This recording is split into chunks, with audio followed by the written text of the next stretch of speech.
Now you got me excited. Yeah. We try to keep them coming back. Ladies and gentlemen, wow, that's really loud. Ladies and gentlemen of the audience in attendance in the building, I just have a quick favor to ask. I just need a moment of your time. I just need a second in iota, a moment of your time. I don't ask much, just a little bit of your time, ladies and gentlemen. If I could just ask a quick question. If you could do me a favor, please clap if you are sitting next to someone beautiful. That's not clapping. Ladies and gentlemen, I'll just play. Ladies and gentlemen, if you don't know where you are, you're exactly where you needed to be. You are at Spoken and Heard, as always, an open-minded, open mic experience where the rules are simple, the rules are sweet, and they will be adhered to at all times. Bring words, make noise, bring yourself, make friends. Give it up for our venue, the venue of venues, Kick Butt Coffee. Give it up for Danimal, our barista, ladies and gentlemen, please, please, please. All right, this is an open-minded open mic, so we're gonna go ahead and do the round robin thing. So that means whatever you want to do, music, poetry, singing, whatever is clever, you go up here, do your thing, and then we'll bring you out for another piece if you want to do that. Give it up for my co-host, Lost in Thought, ladies and gentlemen. All right, my much smarter co-host, is he obviously wore a lighter color than I did, and the sun very much took advantage of that today. Nobody's dying of frostbite this evening, I guarantee it, I guarantee it. Ladies and gentlemen, I'm gonna go ahead and get this road on the show, and I can think of no better way to do it but to bring up the man of the hour, the week, the month, of the year. Give it up for the coolest Gemini on the planet other than me. Please make some noise for Thom Moon Bird!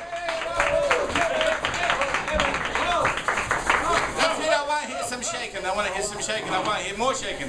We got shakers up here too. And it's the way shake over whatever it is. It's the way it begins when you realize you're among friends. And you just leave the outside world outside there. Just say to yourself, hello. Hello.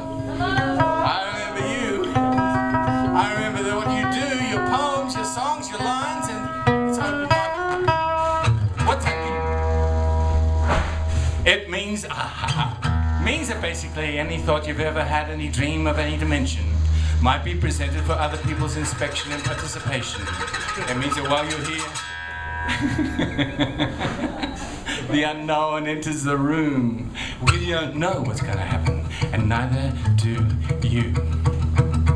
A lot of people say to me, Thom, why don't you just do the same old songs?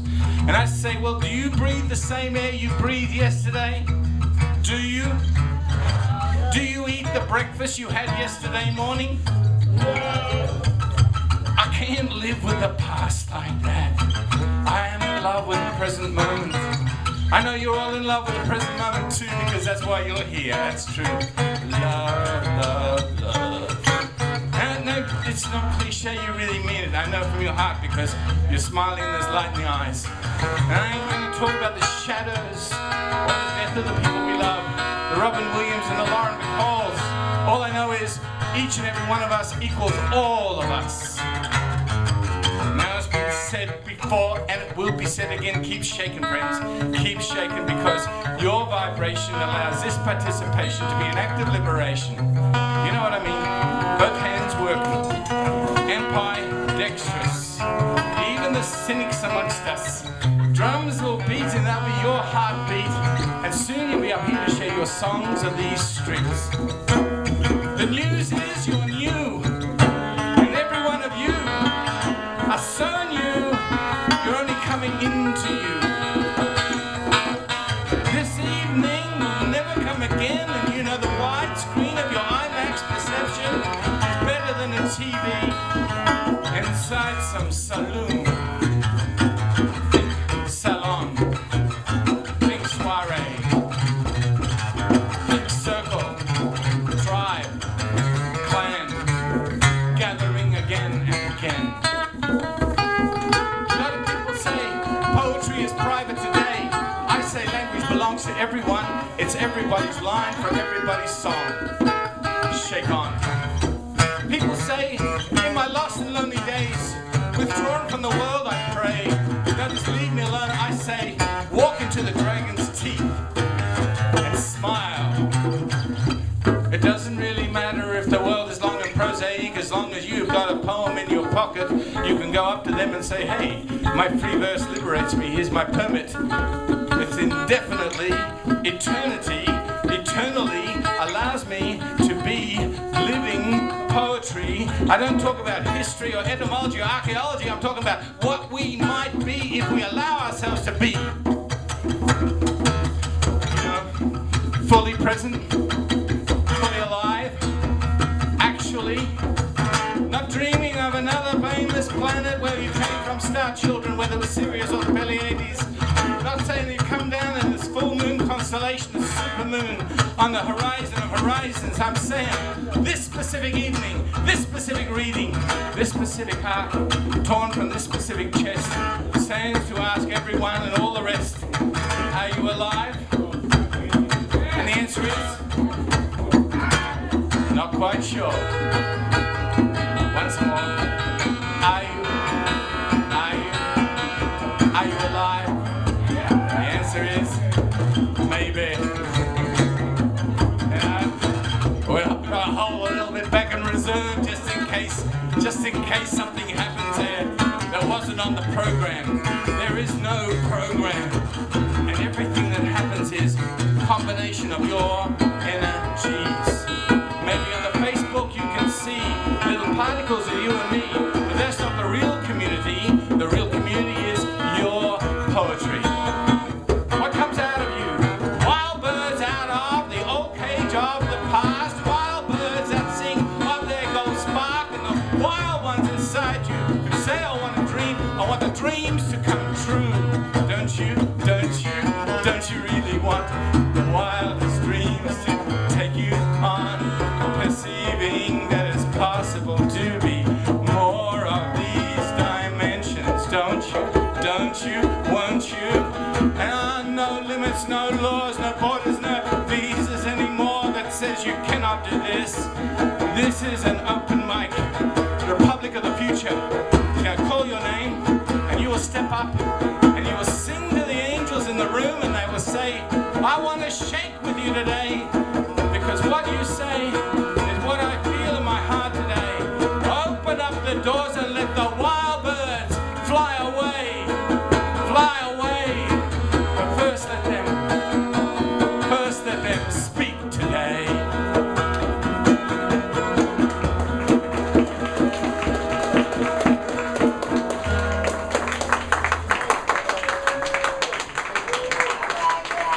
Make some noise for Thom Unlimited. Make some noise for my friend, ladies and gentlemen. All right, and for those of you who don't know, forgive yourself, and you're welcome in advance, but Thom was accompanied, I believe, by our feature for the evening, ladies and gentlemen, Mr. Andrew Stone. Please give it up. You know somebody cool when you talk about them in your golf announcer voice. Ladies and gentlemen, that was Thom Unlimited, accompanied by guitarist Andrew Stone. I believe this butt is going a little bit to the left. This butt's for you. Clap if you sit next to someone beautiful, ladies and gentlemen. All right.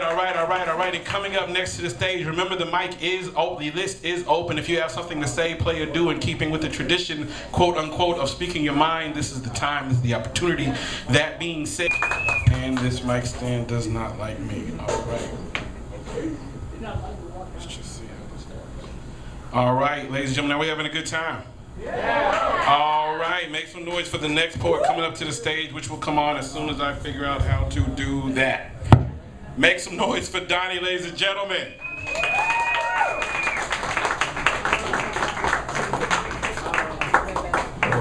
This looks a bit short for me. I don't know how mic stands work. That's just an interesting fact.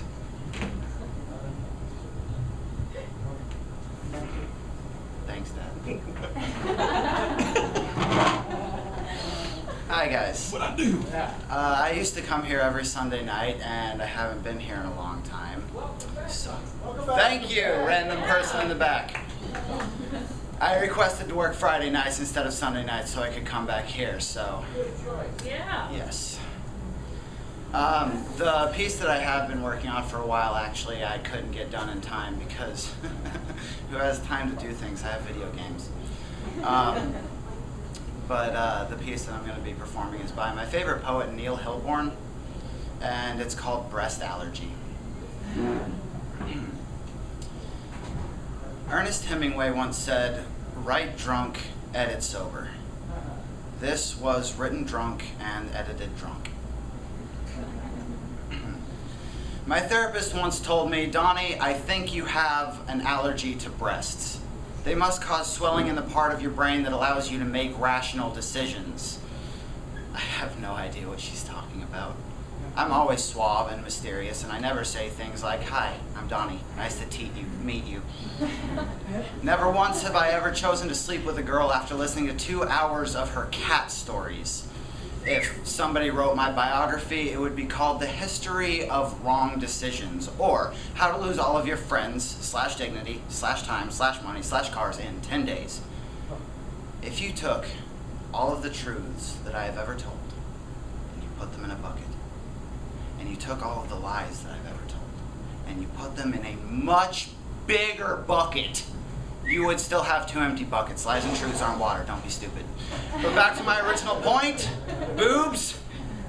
I am allergic to milk, pollen, and peanuts, but they don't make me make stupid decisions that fuck up my life, except that they are delicious, and to me in that way, boobs are like peanuts. Similarly, like the peanut, I completely lack the ability to say no to any boob ever. If there are 2 of them, I'm fucked. I once got into this really cool, totally not creepy at all, unmarked van because somebody painted "Shuttle to Boob Town" on the side. God damn it, Donnie! My therapist said in a calm and supportive tone. Do you know what you fucking do? Every time you feel scared or sad that you're alone or whatever, you go out and you sleep with someone that will cause a lot of drama just so that you can feel like you have some control over something. To which I responded, "You don't know me, devil woman!" And then I paid her $100. If somebody wrote my biography, it would be called The History of the Inappropriate Boner, or Pity Sex, a Love Story, or How to Pick Up Chicks at a Flea Market, or The Teddy Roosevelt of Monogamy, or Ladies, or Don't Touch Him, You Don't Know Where He's Been. I think my therapist fucking hates me. Because the thing is, she's right. It's not that I shouldn't sleep with people, or even that I shouldn't sleep with the people that I sleep with. I just shouldn't fucking lie about it afterwards. The following situation should never occur. "Hey Donnie, did you sleep with that hipster chick with the pink hair and the sides of her head shaved that you fucking hate?" "No, of course not. Frankly, I'm offended by the implication that I even have a penis. I have ruined relationships for fear of ruining those relationships. Please, explain to me how this is productive. Explain to me why I can't understand that healthy relationships are built on total fucking honesty. Why can't I be honest? I know how. Whenever I'm scared and I want to make something up, I just shouldn't. If you took all of the love letters that I have ever written, built a house out of them, you would have a shitty house. Built on lies. Thank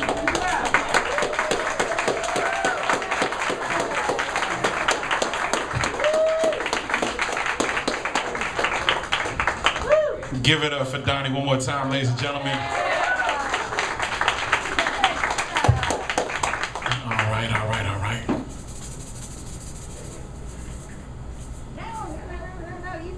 Yeah, he's the one that comes in and does poetry and they're trying to point people like, you know,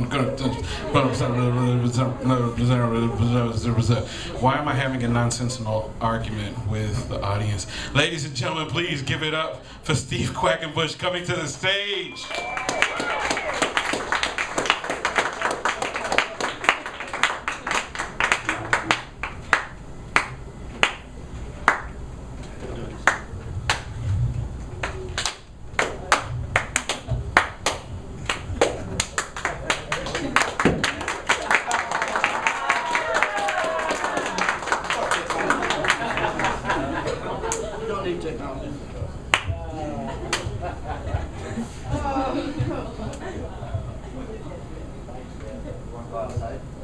I think we should.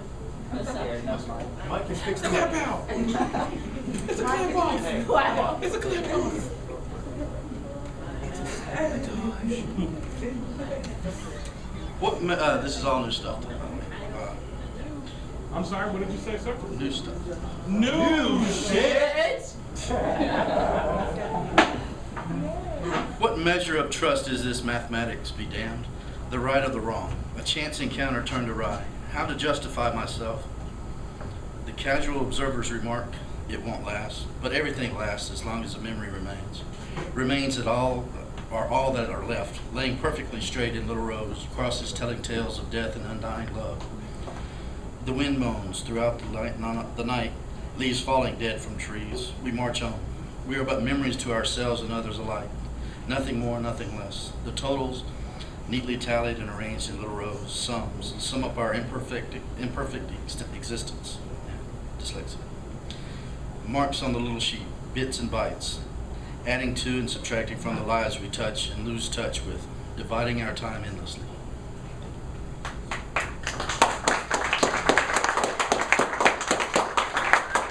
And this is one I wrote today for my son.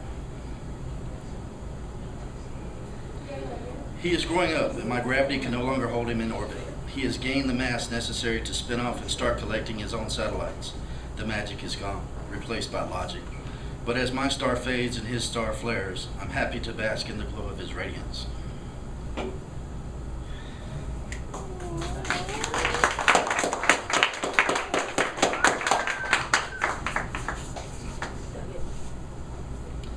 I now spin about him, seeing him there, and feeling the warmth of his glow.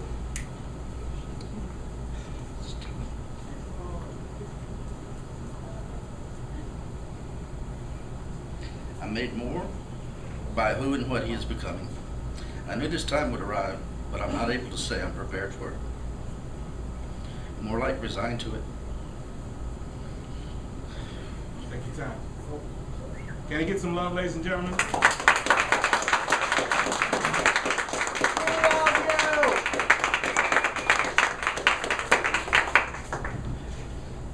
This mystery plays itself out countless times across the world, and it never gets any easier. I hope I've done the right thing to prepare him to shine as brightly as any other star out there. Only time will tell the truth. Truth be told, he has taught me more than I ever taught him, and learning at his feet was the best use of my time ever.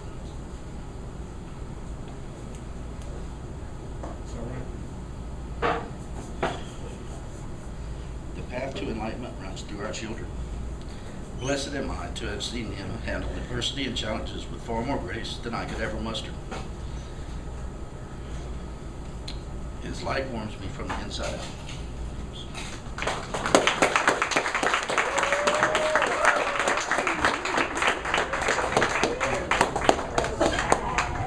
Stephen Quackenbush, ladies and gentlemen. Give it up, give it up, give it up. All right, so ladies and gentlemen, at this time we would like to remind you of our drink specials, which are $3 Bloody Marys. Mike, hold up that poster instead of pointing at it. $3 Summer Hales. Do the boxing thing, the announcer thing, where they walk around with a scorecard. $3 Summer Hales. And what are you doing? And $3, is it mimosas? Mimosas. $3 Bloody Marys, $3 Summer Hales, and what else? Mimosas? Yep. Mimosa. Ladies and gentlemen. Yeah, that just happened. All right, so ladies and gentlemen, give it up for our barista one more time, ladies and gentlemen, too. And as always, clap for the barista, show love to the barista.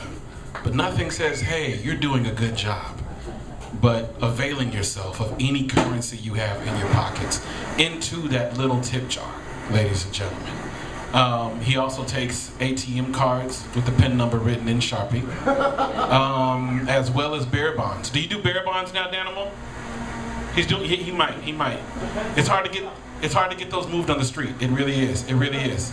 All right. So okay. So all right. So I'm gonna go ahead and do this. Can I do a poem real quick, y'all? This one's from my friend Steve. and not because we're damn near wearing the same shirt. Simpatico, baby. That's how it is. Psychic friends. It's real. Okay. I sat in the car in front of your grandparents' house last Christmas, staring at the door, scared of what was going to happen when I knocked. I was afraid that I'd recognize that look on your face as the look of a child who didn't recognize the man in front of him. I might even scare you with my glare. And if you didn't hide behind your grandmother's dress, you'd ask to be excused to your room, hoping that I would just, hiding in fear of that man that's here, hoping that I would just leave so that you could finally enjoy your Christmas Eve. I stepped outside of the car in front of your grandparents' house last Christmas, staring at the door, scared to death of what was going to happen when I knocked. I let the cold air embrace me. I let it prepare me for the reception I anticipated I'd be receiving. I stood there believing that upon my entry, my lungs would freeze from the cold and I'd be caught in the crosshairs of your contempt, exempt from your love and respect as a result of my absence, my paternal abstinence, my neglect. I wonder how long you waited for me. Sat quiet during my daddy does this conversations, been exempt from father and son event invitations. Years of my paternal deprivation left you my Telemachus forsaken while I went on vacation from being a man. And every cat I condemned for not being there for their child served as no less than my reflection. You needed protection from a world that doesn't love you like I do or should have. And I needed to be man enough to tell you that I have not been one. That I love you, my son. And that I'm sorry. I betrayed you. Scared to just call you up and say I wasn't good enough to be your father. And yes, I've been through my fair share of pain and abuses, but you can't hug self-pity. You can't hold anyone's excuses. And any excuse I could have for playing the part of recluse is useless when the truth is you needed me.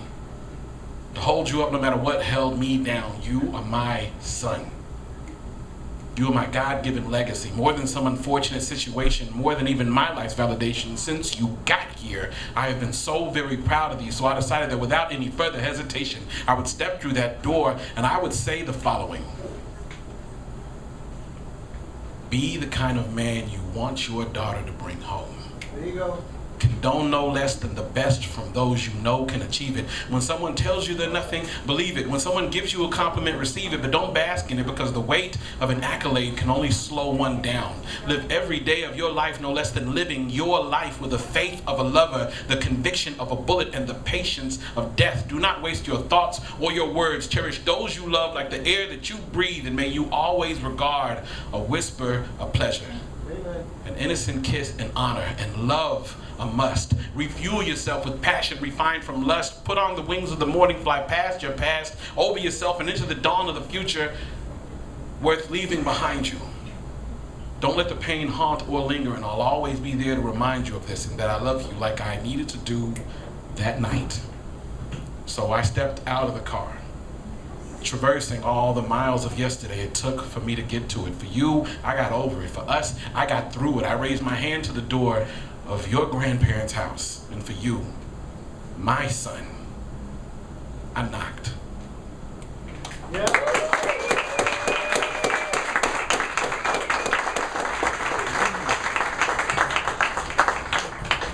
Okay, clap if you think like someone beautiful, ladies and gentlemen, right now, right now, right now, right now, right now, right now. And make some noise for the chanteuse herself. Make some noise for Louise.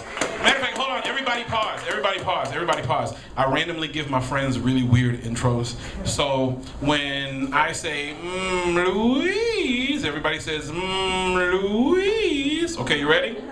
On the count of 3. Everybody give it up for Louise coming to the stage. Louise, make some noise. Thank you. This is totally the wrong crowd for this poem, but I'm going to do it anyway. Scatology. I'm not a big fan of the scat, George Carlin notwithstanding. It adds nothing to the language, and it displaces words of meaning. It's like putting beans in Texas chili. I know it's the way people speak, but I wish they could hear themselves. Am I the only one who gets the gist? Do they see excrement when they say it? Is fornication proper punctuation? Does every object have to be an Oedipus? Think, people. Think of your words. Are those the images you intend? Do you need to substitute each phrase with random, thoughtless profanity? If you must, use it appropriately And above all, use it sparingly. I'm sick of all this crap. Thank you.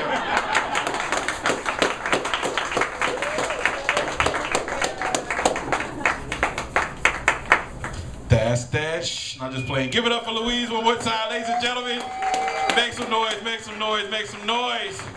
All right, we're going to keep going. Remember, the open mic list is very much open. If you have something to say, play, do, or sing in keeping with the tradition, or, you know, quote unquote, of speaking your mind, especially any open mic hosts that have walked into the building. And yes, you, with whatever. Ladies and gentlemen, please give it up for Scott Vanya coming to the stage.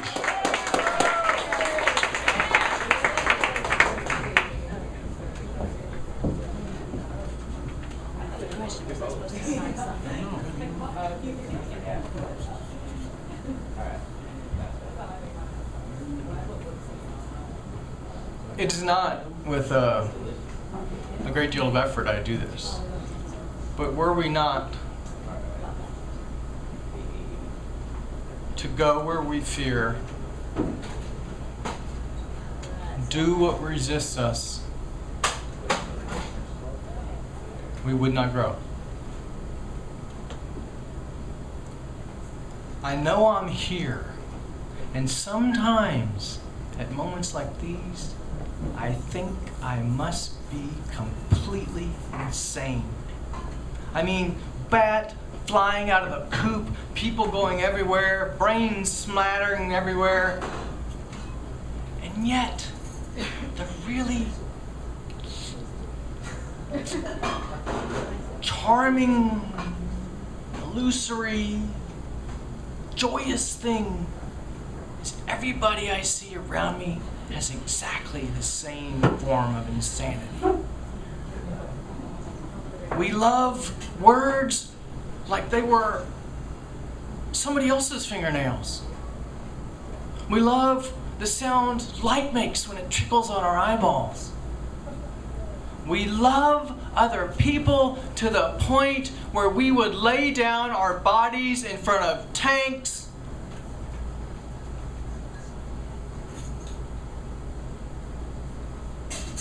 Am I insane? Am I crazy? I need someone to say, this isn't crazy. To love everybody as yourself, as your neighbor, as your lover, as your friend. It's not crazy. It's a good thing. It's a good thing. It's a good thing. It's a good thing. It's a really good thing. And the more I do it, the more I love being alive.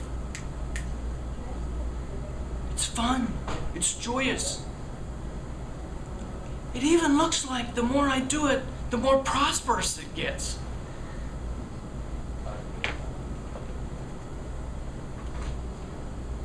So those little niggling thoughts that may bug you sometimes, and this is why I bring this up, because this is actually a piece for William Sickwith, a dear friend of mine who killed himself about 2 years ago.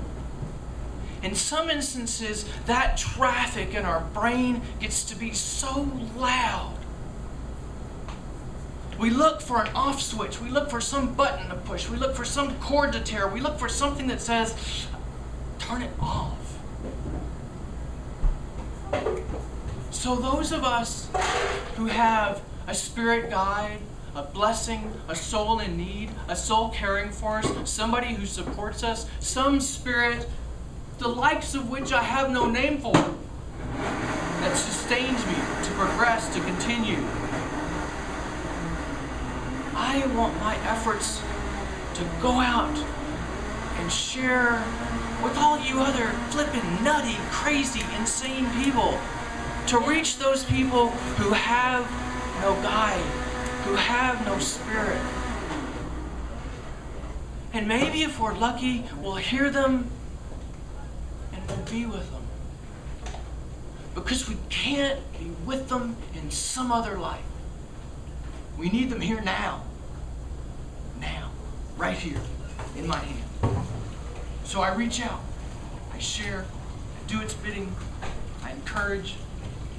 And I'm totally nuts. Thanks. Yeah.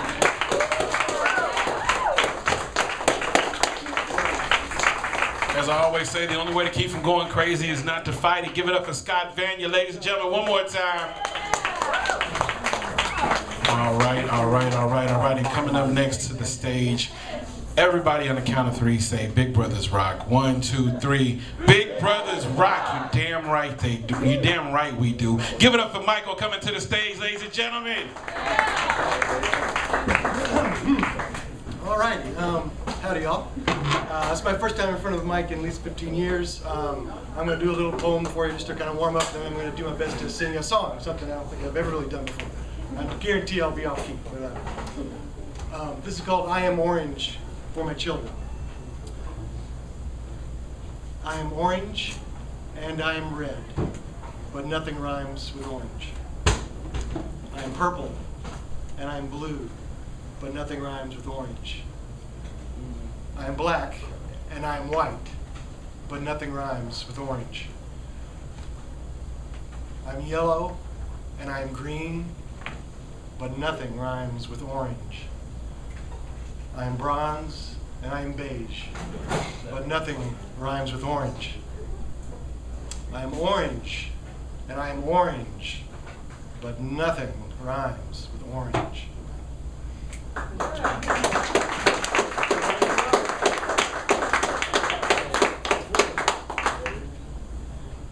All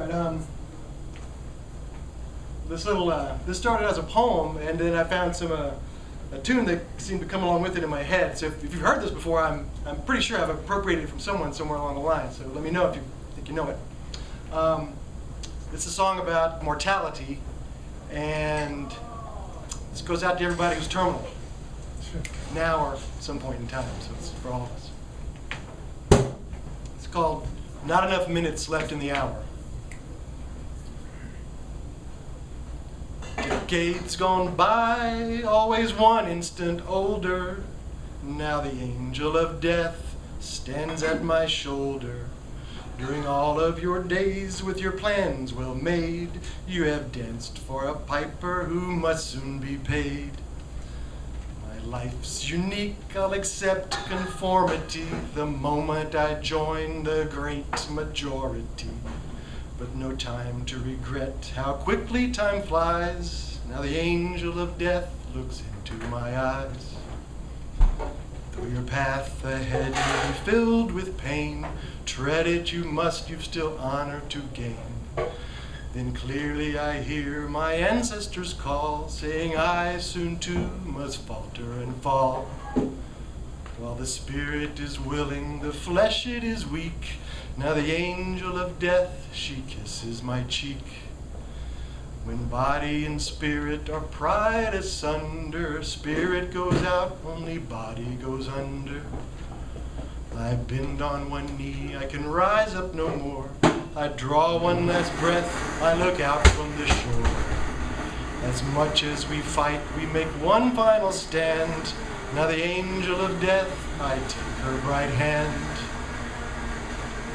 Though your body must drift down through dark waters, your light has sparked sons, your spirit birthed daughters. I see countless stars as my eyes fill with tears. I see all I've held dear throughout my long years.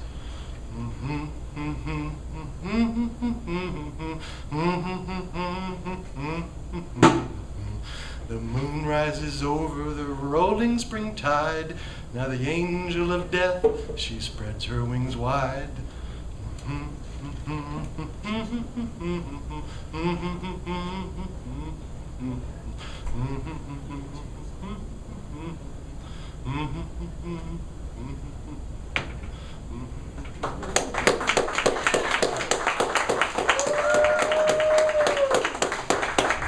Michael, come back up for a second, ladies and gentlemen. Okay, so never mind that it's his first time on the mic. Give it up for Michael one more time, ladies and gentlemen. All right.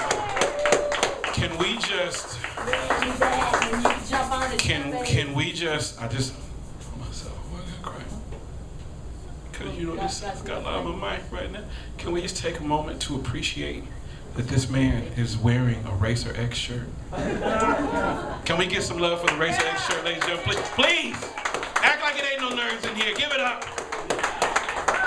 Hashtag Speed Racer. You know the deal. Give it up for Michael one more time, ladies and gentlemen. You may have won this time, Speed Racer, but we will beat you. We will raise you again soon. And that's all I got. Give it up for Michael one more time, ladies and gentlemen, and make some noise. Coming to the stage for Johnny Feel Good.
Close enough for rock and roll, I guess. So this is a song about someone who played a trick on me. Yeah, old faithful. Song about the day that Jesus came and did my dishes.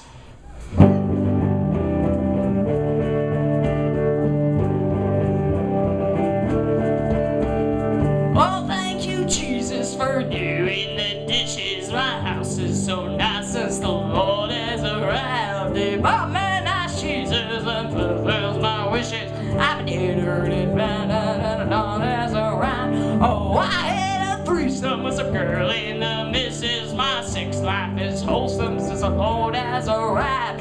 Check my finances, found out I had millions. I've been gonna quit my job since the Lord has arrived.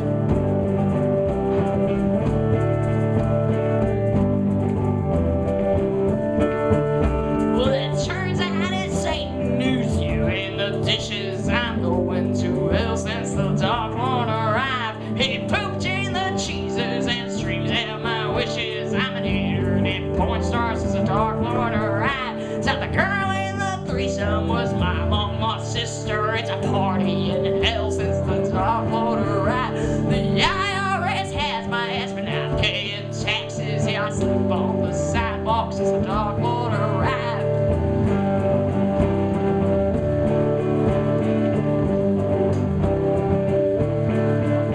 The moral of this story is do your own dishes or else you'll be sorry when the Dark Lord arrives. What I thought was Jesus turned out to be Satan. Go with strangers in your house with the pamphlets inside. Now under a sponge and grab you some down. Now so try to scrub out the sin from your life. The Lord ain't no genie, he don't do as we need. Remember this story and you'll be just fine. Thank you. The microphone wandered away from me there a little bit.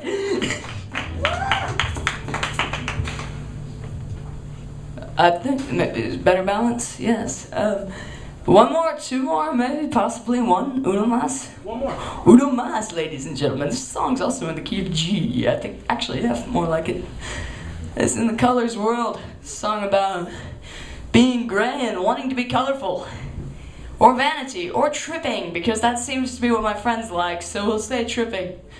Where the colors are so vibrant and oh so fair enough,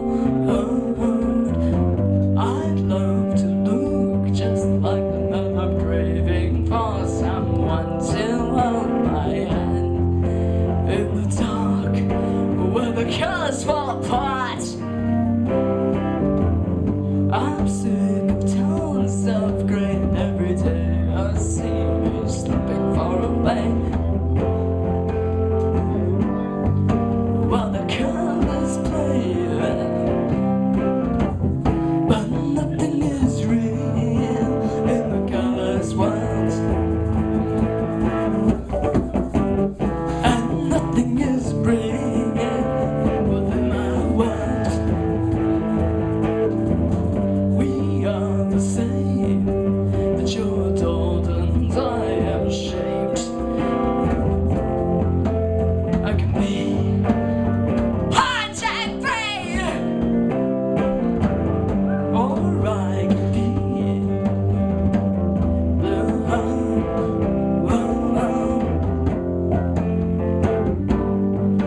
like the colors do. Oh, let's make fun of them, but do the colors want. They make trends and they do pretend in the colors world. We're not so different, you and me. I can't be vain like you, just to see.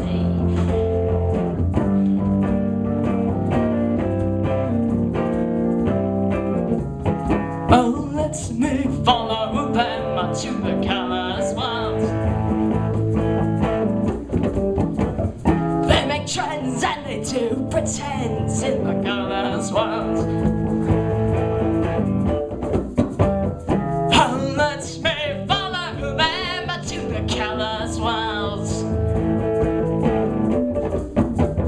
They make trends and they do pretend in the colors world.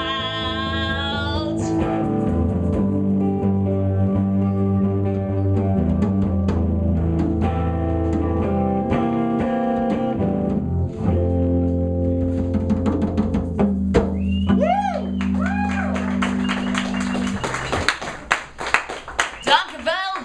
And you guys say alsjeblieft, because that is Dutch for thank you and you're welcome. So, dankjewel. Now, that is your Dutch lesson for the day, ladies and gentlemen. I bring you back to your host of the night. Thank you. Let me just tell you, this cat has been, number one, give it up for Johnny Feelgood one more time, please. This cat has CDs. How much are the CDs? They are free, but I only have 4. The what? They're F-R-E-E. They're free? They're free. Okay, so here's the thing. Here's audience rules. First of all, boo rules. Secondly, whenever an artist says they have product available for sale, like say if Johnny Feelgood said a CD was $5, then you'd be like, only $5? That's some cool shit. Free. You say that's damn near free. Only in this case, his CDs are $5, and he said free, but what he meant to say was $5. If you want to give me $5, I won't reject it. If you want to give him $50, he won't reject it. You heard him, because we don't roll like rock stars, and they're pretty much worth it. Give it up for Johnny Feelgood one more time. What I was gonna say is that his energy has been consistent every damn night he's shown up, ladies and gentlemen. He comes in here on fire, and he blows it up every time. So I think we might need to chop it up with him later on about a feature mic. We might need to set that up a little bit later. I'm just saying. And he also has CDs available. We are about, speaking of product, we are about, let me see, my math is horrible. 1, 2, Connecticut. Yeah, we're about 3 poets away from our feature, ladies and gentlemen. Make some noise for Andrew Storm. He's currently outside getting ready, getting warmed up. You don't understand. He's out there in front of the guitar in like a lotus position, and he's floating, humming. Not really. I can't back that up, but just pretend he's doing that, because that's how badass his feature is going to be. But in the meantime, speaking of awesome, speaking of feature, this lady coming up to the stage will be featuring for us in September, on September the 7th. Am I right? Because that involves numbers, and y'all know me. There's a reason my name is only 1 syllable. And if you haven't heard this woman before, like I always say, you are welcome in advance. Please make some noise for TJ.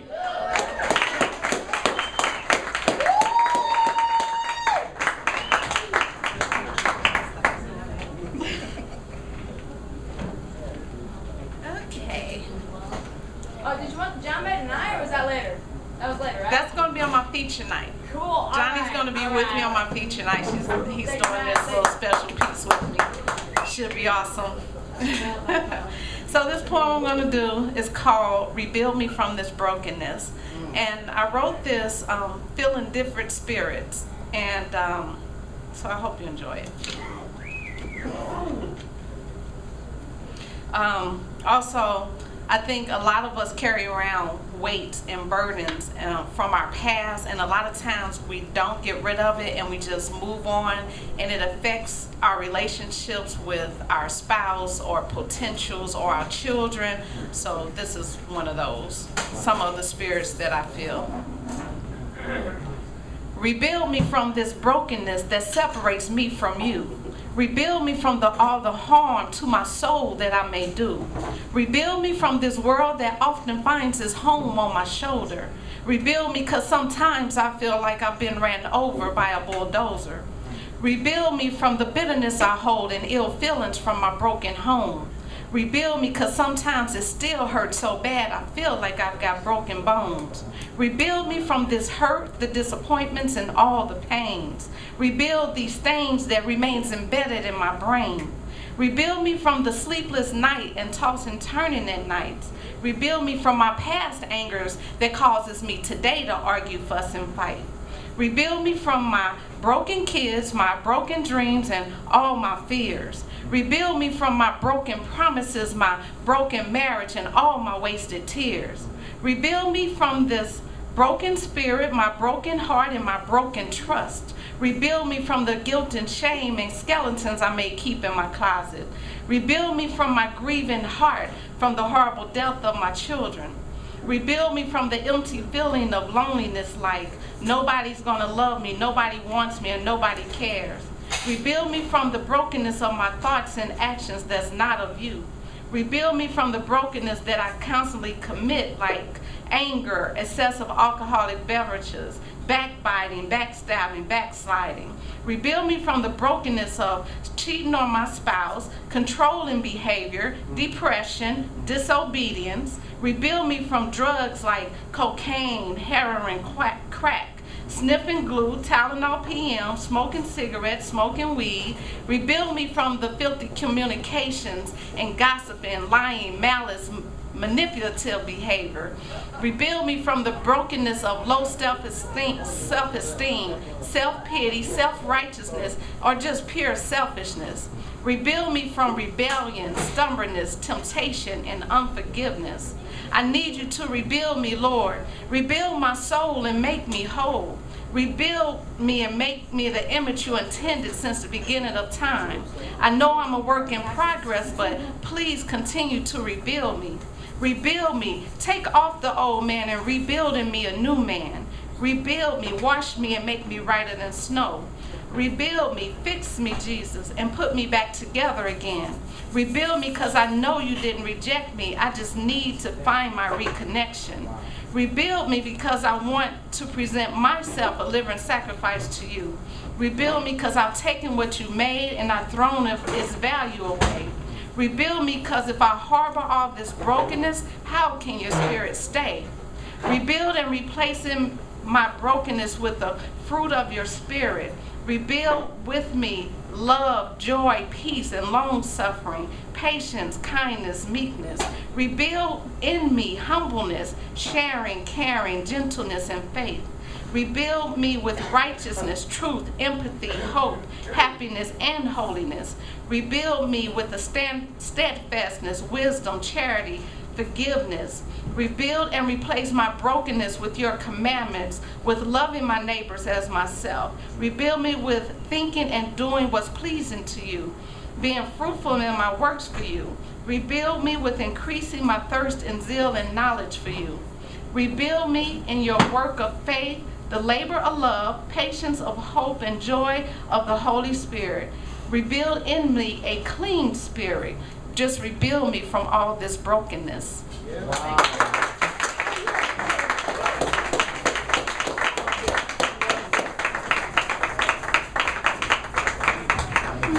Give it up one more time for TJ, ladies and gentlemen, featuring right here on September the 7th.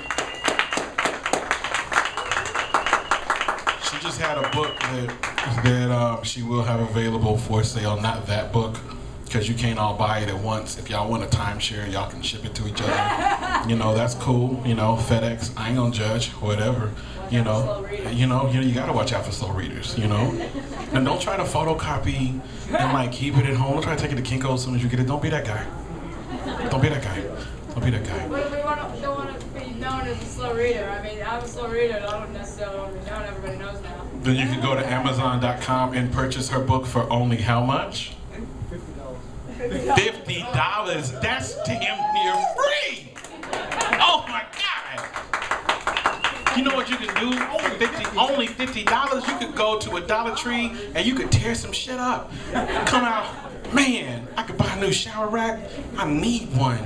Ladies and gentlemen, speaking of awesome ladies, we're gonna keep that going. Please give it up for Miss Susan Summers coming to the stage.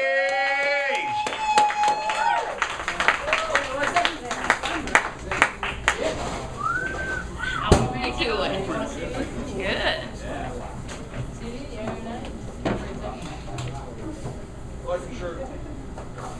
Thanks. Let's see, I'm going to do a little advertisement. This is a book I just completed with a friend of mine. This is her book with her poems and a bit of her memoirs called Cameo. She'll be featured here in November. And I will be featured at New World Deli in the fourth Thursday of this month with the Austin Poetry Society. First time they've ever asked me, so special. This is not a new poem, but I have a new poem, but this is not it. When I wanted to read this for my husband, he's here tonight with his son and our son and what is she called? Stepdaughter-in-law? Come on, daughter, son and daughter. Fine. This is called Most of All. You should know by now, I love all of you, even and especially the dark places you try to hide. I know and love them most of all. They speak to the pain and trials of wrecked marriages, war, times of being misunderstood, unappreciated, disrespected. The times of being, the darkness is just your shadow side, trying to stay deep in the cave of self-preservation. But I know it's there and love it too. I wish I could bring enough light so that you could see that you're not alone. I know you've always done your best, and even though there are things you won't tell me, I know you through and through, and I love the secrets as part of you. Show me who you are. Tell me where you've been, what you've seen, experienced, and learned the hard way. And know that I love every step of your journey that led you here with me, together, exposed, scared, scarred, honest, and never ashamed.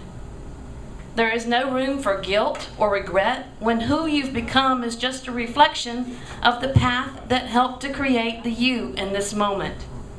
You are safe in this sacred embrace. Share your dark spaces, your fears, your dreams, for I love those most of all, because I have darkness too.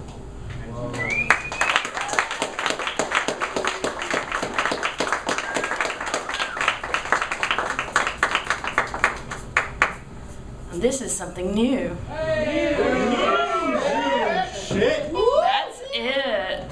So this is how maybe some of my darkness got sparked to life. A little story about a scar. That was the year I became interested in monsters, because I became one. Trying to unplug a radio from an extension cord, my small hands were weak. My whole body shook as current passed between the prongs until the moist spittle of my lips burned away. It was a beautiful sunny Sunday, and we had skipped church. Mom froze at the sound of my faraway scream. The air conditioner outside my window growled like a werewolf. I landed in a Wile E. Coyote cartoon, seeing stars and bright spots of color. The cord fell away, and I staggered, Frankenstein style, arms outstretched, unfocused as the room pitched and rolled, while gray foam came from my mouth. Strong arms grabbed me and rushed me to the sink. I fought the water in blind terror like a rabid dog. electricity takes the path of least resistance. The damage is not immediately apparent. Perhaps plastic surgery in the future. For now, the taste of Neosporin. People recoiled in horror at my swollen face and this huge, ugly scabs covering this disfiguring scar. I ate through a straw for weeks and delighted in chasing the screaming children on the playground. Something in me had literally been sparked to life. I rushed home from school to watch Dark Shadows with the elegant Barnabas Collins. Count Just Insane thrilled me with his maniacal laugh as the host of Shock Theater on Saturday nights. Lori and I drew monsters, made monster mazes, created haunted houses, and made up scary stories to tell each other. I was no longer just another pretty little girl, and really, everybody, maybe except Scott, don't we all just have a little bit of monster inside? Thank you.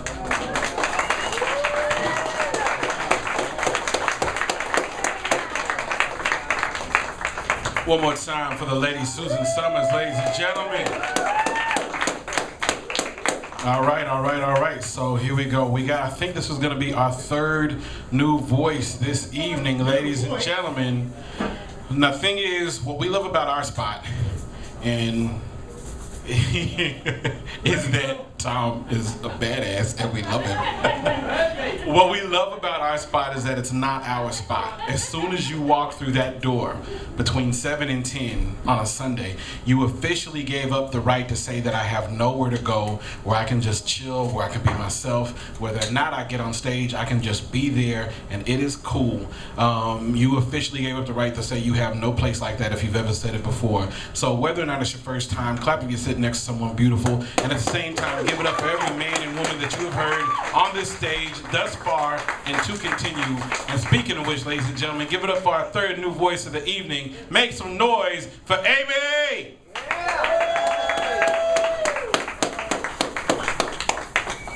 Hello, everybody. My name is Amy. I would like to read something to you from the late, great comedian Bill Hicks. It's called It's Just a Ride. The world is like a ride in an amusement park, and when you choose to go on it, you think it's real because that's how powerful our minds are. The ride goes up and down and round, and it has thrills and chills, and it's very brightly colored, and it's very loud. And it's fun for a while. Some people have been on this ride for a long time, and they begin to question, is this real, or is this just a ride? And other people have remembered, and they come back to us and they say, hey, don't worry, don't be afraid ever, because this is just a ride. And we kill these people. Shut him up. We have a lot invested in this ride. Shut him up. Look at my furrows of worry. Look at my big bank account and my family. This has to be real. But it's just a ride. We always kill those good guys who try and tell you that. You ever notice that? And we let the demons run amok. But it doesn't matter, because it's just a ride. And we can change it anytime we want. It's only a choice. No effort, no worry, no job, no savings, no money. Just a choice, right now, between fear and love. The eyes of fear want you to put bigger locks on their door, buy bigger guns, and close yourself off. The eyes of love instead see us all as one. Here's what we can do to change the world right now into a better ride. Take all that money we spend on weapons and defense each year and instead spend it on feeding, clothing, and educating the poor of the world, which it would do many times over, not one human being excluded, and we can explore space together, both inner and outer, forever in peace.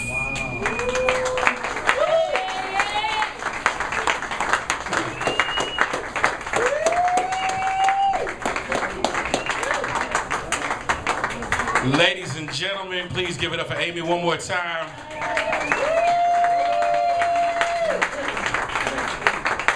And give it up for Bill Hicks. Ladies and gentlemen, make some noise for Bill Hicks, please. Come on now. All right, ladies and gentlemen. If you would please, fancy, and that's not the first word of that sentence. That's not what I was going to say. If you would please adjust your seatbelts and return your souls to the upright positions. According to the watch, according to my Nolex,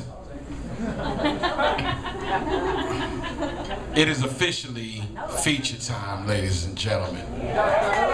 All right, so how many country type folks we got? How many unruly, unsettly type beings do we have in the building? Raise your hands. All right. If there are not any beverages that are unspill proof, on your table.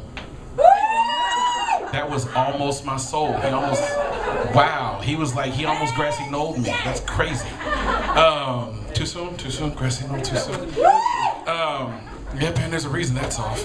All right. I didn't know it was off, for real. I didn't know it was off. Ladies and gentlemen, for those of you who don't have non-spill proof beverages at your table, please join me in the customary country as hell table roll on the count of 3. 1, Vermont. 3. He hails from wherever the hell he comes from. The point is, he is here, ladies and gentlemen. He has been a regular at this open mic venue for quite some time, and he's featured here more than once, and he has rocked the stage every single time. He has rocked stages all up and down, and in my record, in my opinion, he is one of the coolest cats on this side of the Colorado. Him and his 6-stringed soul. Please make some noise for my friend and yours, Mr. Andrew Stone!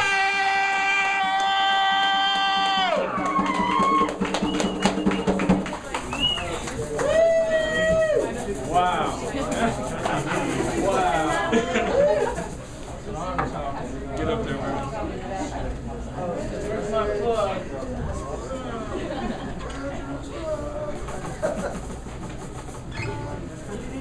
Wow, that was awesome. Do something a little bit different this time around. I'm gonna do something a little bit different. A little bit different. Y'all ready for this? Different shit.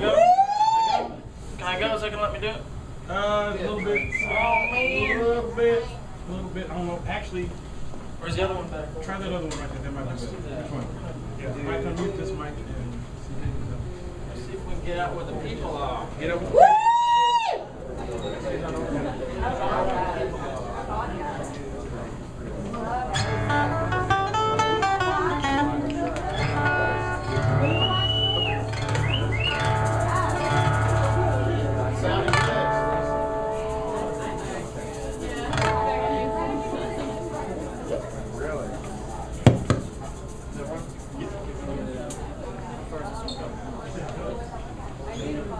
Perfect. There we go.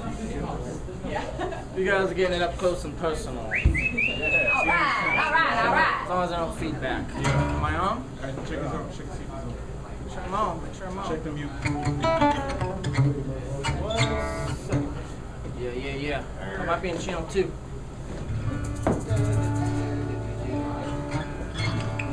I'll just let y'all know, I did press my CD, Angels of Mercy, about a month ago. 8 songs. I do take cards, so please say hi to me. Hi. Hello. Hello, friend. Hello.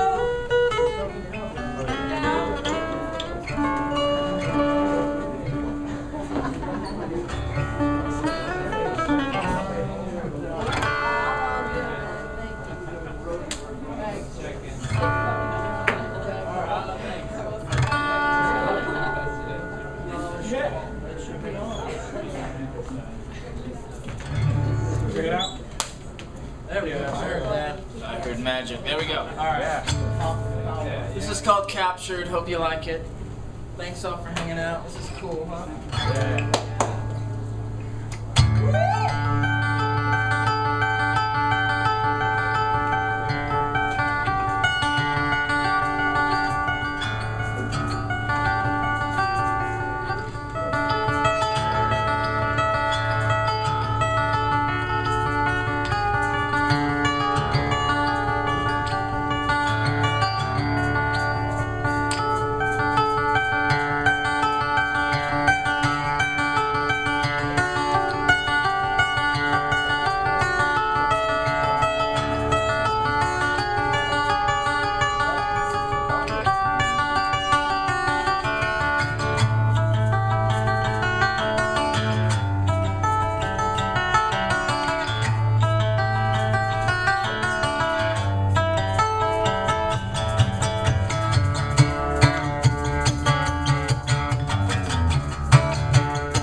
How's he sounding so far, ladies and gentlemen? Very nice. I said, how he sounding so far, ladies and gentlemen? All right. So at this time, we have beseeched the powers that be and summoned the magical tip jar, ladies and gentlemen. We call it magical because when we started around the room, it is very much empty, aka devoid of things to be put in it. When we pass it around, it magically comes back not empty and not with Monopoly money or G.I. Joe figures or old pudding cups. I remember you from last time. Don't do that again. Ladies and gentlemen, I will now pass the tip jar around. Show some love for Mr. Andrew Stone as he continues his feature. Here we go. This is called Start Screaming. Hope you like it.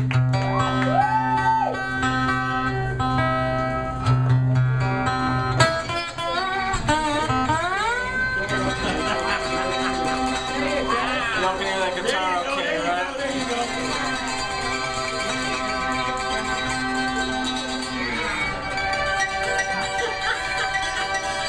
Go, baby. Come on, baby. Pressure.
We're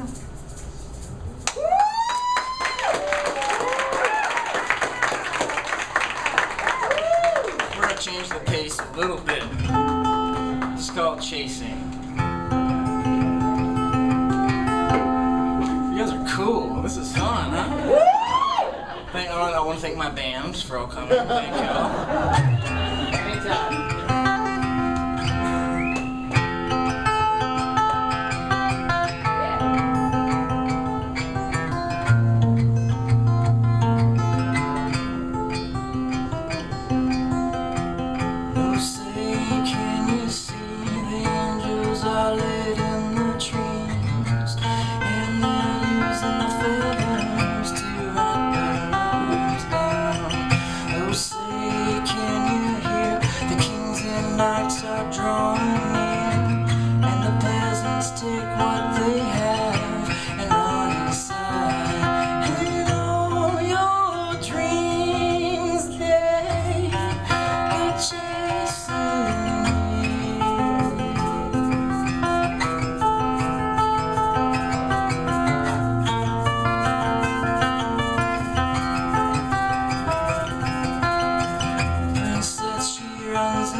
Songs in these crazy tunings, so.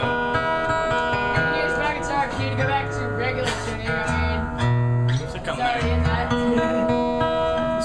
This is another rocker. Back in the day, well, it still goes on, but there's the Thursday night singer-songwriter musician open mic here, and like 4 years ago, Mr. Goring, he filmed those videos, best open mic in Austin or whatever, so they interviewed me. And so this song was like the song it was playing in the background, so it's like the unofficial like Kick Butt Coffee open mic theme song. Yeah. Gotta be right. It's a cool riff too. Hope you like it. It's called Angels of Mercy. Yeah. I wrote this after listening to a lot of Supremes. and 60s girl groups and cool stuff like that.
We'll do two more. Alright, so we're gonna do this one. Alright, this is called Raindrops. This song took forever for me to write. I had the opening, and you'll hear it if you haven't heard it before. The opening guitar part. I had this opening guitar part. I was outside I was in my apartment looking out the window, and it was raining, and I had my guitar, and I just started playing this lick, and I was like, this is really good.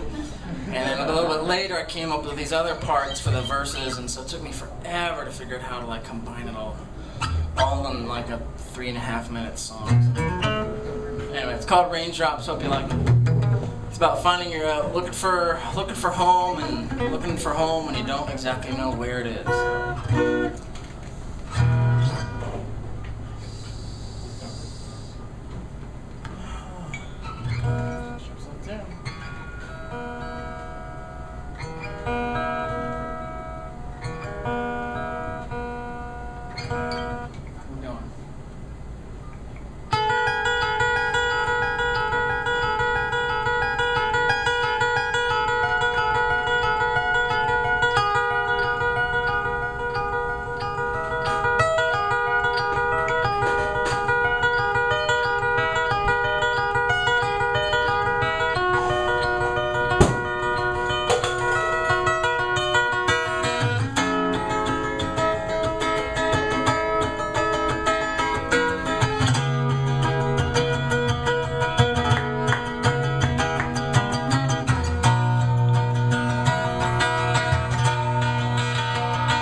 light shines so bright, I wonder why can't I?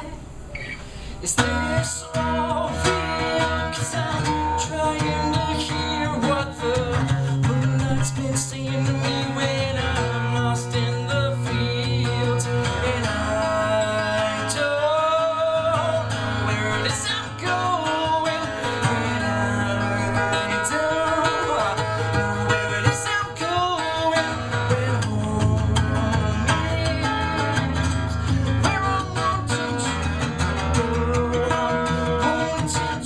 go. Well, I'm going home. Well, I'm going home. Well, I'm going home. Well, I'm going home. Well, I'm going home. Well, I'm going home. Well, I'm going home. Well, I'm going home. Well, I'm going home. Well, I'm going home. Well, I'm going home. Well, I'm going home. Well, I'm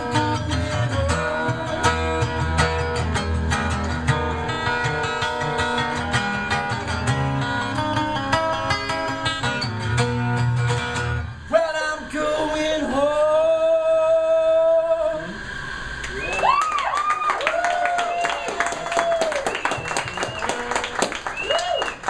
Thanks, Dan. Thanks for coming. So, like, one more. Well, do y'all want like another rocker kind of a song? You want more like a pretty quiet closer? Whoa, who's it hard? Peacock! Choices is hard. Okay. What line? Peacock. All right. Well, what's the number? How many tracks you have in your CD? 8. Okay. So this we'll do this. 8. What? Why did you say 8? Number 8. Because 8 is how many tracks he has on his CD that is available now. It's $20. Only $20. Who's pricing my stuff? Oh my lord. So we'll do this one. So maybe this will help someone get the album. So the story behind this song is I was at most of this was recorded at the Church House studio in Austin, which is in the east side of town. It was one of the first, I believe, like black gospel churches in the city. And after it closed or what have you, they renovated it into a recording studio, so it still has the wooden floors and the steeple ceiling. They just took out the pews.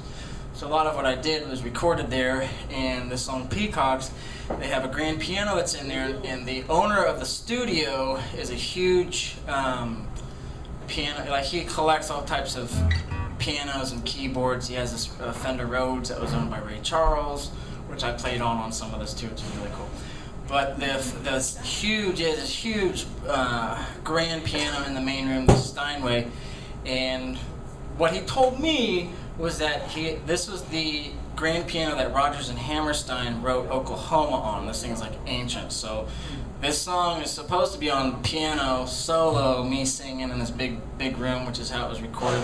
I didn't bring the grand piano tonight, so you'll have to settle for for acoustic. We're see if we can make it sound good. Thanks all for hanging out. This was really cool. Thank you.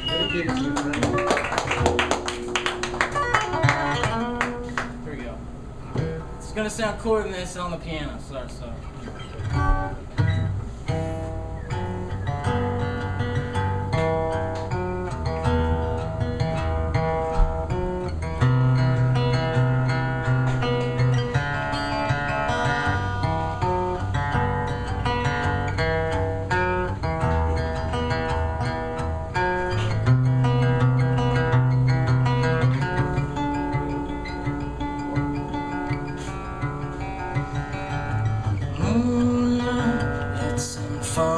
Footsteps in the street, a wasteland of whispers carried by hands.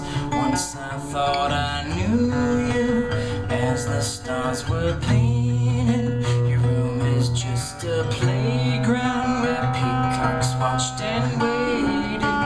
No sad eyes, no goodbyes, just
I did want to say I am looking to do more like house show, you know, because I'm trying to, of course, emails me, put venues to play in bars and coffee shops and all that good stuff.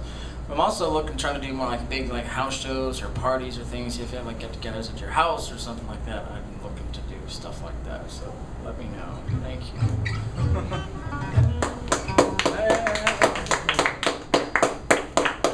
Give it up for Andrew Stone one more time, ladies and gentlemen. All right, if you don't know where you are, you're exactly where you needed to be. You are spoken and heard, as always, an open-minded, open mic experience where the rules are simple, the rules are sweet, and they will be adhered to at all times. Bring words, make noise, bring yourself, make friends. At this time, please clap if you are sitting next to someone beautiful right now, right now, right now, right now, right now. All right, all right. So what we're going to do is I'm going to advocate.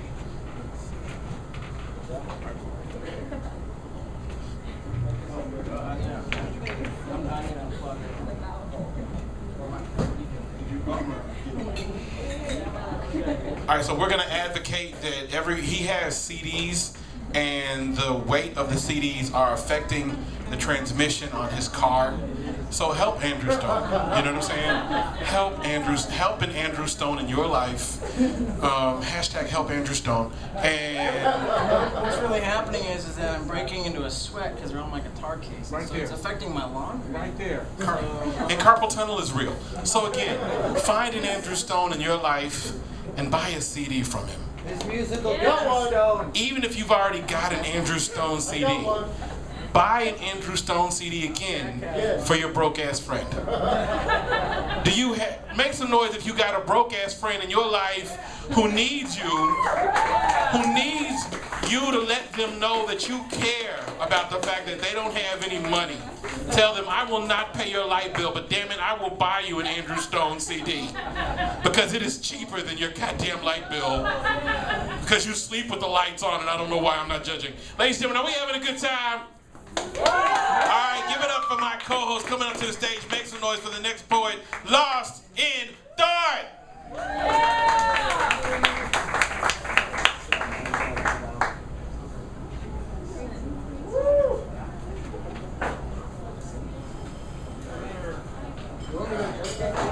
Huh?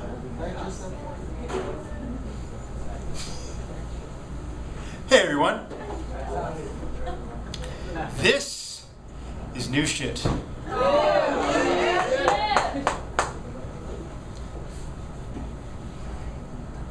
His arms haggardly hang away from his torso as 2-week-old rags stained in the visceral brain feathers of nerves trying to keep awake from the death sleep that has his fingers strapped tightly in through his palms, melting the faithless candle wax from the slicked membrane stuck to his hands and glues a petrified minesweep into the top of his walking stick. He diverts his eyes, sealed in a murky gray swamp water that drowns out his pupils, and making the coloring around them dissipate into a silhouette hiding behind storm clouds that almost seem to scrape the sky with a shade of tombstones directly into the sun. I'm a fucking human being, he says. Don't just ignore me. As he tries to keep pace with his feet that angrily bite down on the tar and cement, I stop because I recognized him. Several months back, I walked him to a bus stop, but not before giving him $40 out of my account on a promise that didn't matter to me was fulfilled or not.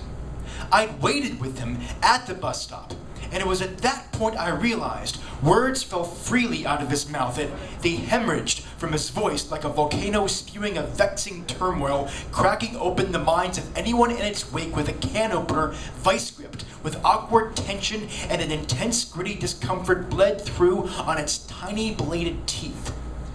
So I approached him, while holding close to me both hesitancy and caution. He said he'd been out here for 3 days. Hell, he called it. It looked like half his body, weight in water, had ruptured open from his skin and was now emptying out his pores, seeping into the ground, whole pieces of him drained thoroughly from his insides.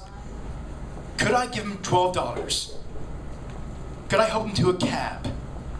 I had no money in my wallet, and the only way to have that amount in my hands was to take out 20 from a local ATM, and that would mean that rent wouldn't make it this month.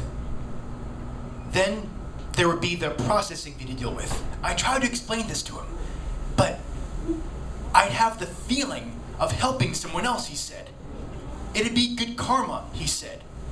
He strung together any sentence he could with a sheer desperation and restless rage he used as a stitching needle to quickly crack in the latching string into the very fabric that thread carelessly out of the vexing volcano I stood witness to before.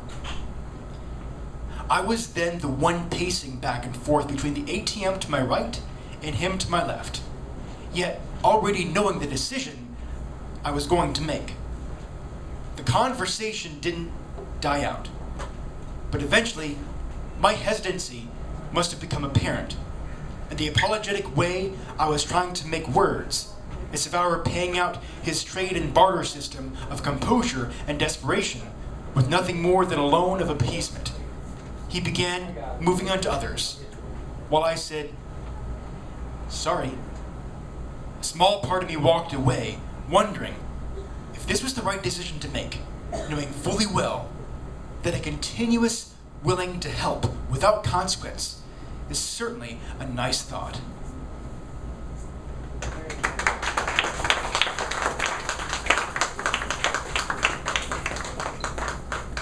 I keep wanting to adjust this mind against this sickness. Okay, so up next this stage, we've seen her before, we've seen her demure words. Coming up next, we have Rose.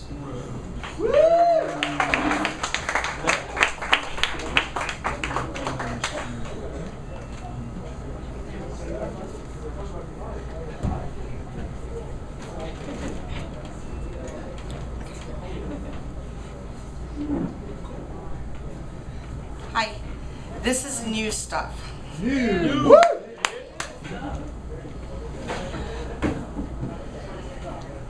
It's called After 3. Driving a cab is not a glamour job, you see. A fat old grandma is not who you expect to pick you up at the strip club after 3. Just outside the city limit, that place is BYOB. It doesn't discriminate for all walks every weekend I see. It's just the place for guys and gals to let their inhibitions run free. Many stories I have to tell of funny and strange things I've seen there after 3. The money is great during summer, but not so in the winter degrees. I stand around freezing while others are toasty in their cabs, yelling from afar their pleas. It's unusual to have a winter night like this. Run after run, tonight I'm banking. Whoopee. Gotta hurry back. Through downtown I fly with glee. Wait. What the hell do I see? A boy of 22 or 23? Why is he walking on the highway at this hour of 3? He doesn't know the shoulder he's on disappears, that's guaranteed. I should go back and help that boy. That's what I do. I pick up people in need. 5 seconds pass and I'm way down the road. Damn it, he'll be okay. I'm on a spree. Someone else will stop and pick him up for free. Because that's exactly what I would do each time I see anyone walking, even on 21, that amputee. Changes were made that night of the spree. I vowed never to pass someone up, my new policy. That night, Gypsy Rose was his appointee. The news stated Adam Grote, not yet 23, was hit and killed early that morning just after 3. He would have been an architect that spring with his degree. Instead, he was being shipped home to his parents in Missouri. I don't want to hear that it wasn't my responsibility. It was. The minute I saw him walking on that highway after 3. It became my duty to perform or set free. I chose the latter because of my greed. Take your time.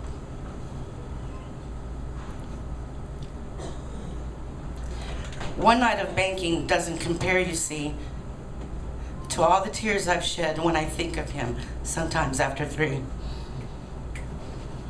I never leave goodwill for others who might disagree. Now anyone I see walking always gets a ride for free.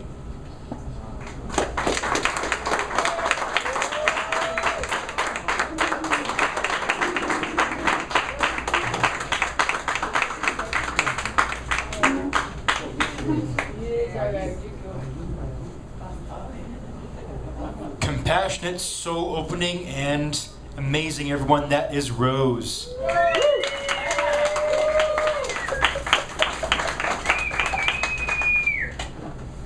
So up next, this guy's so cool. He actually has theme music named after him, which you would know if other people were here.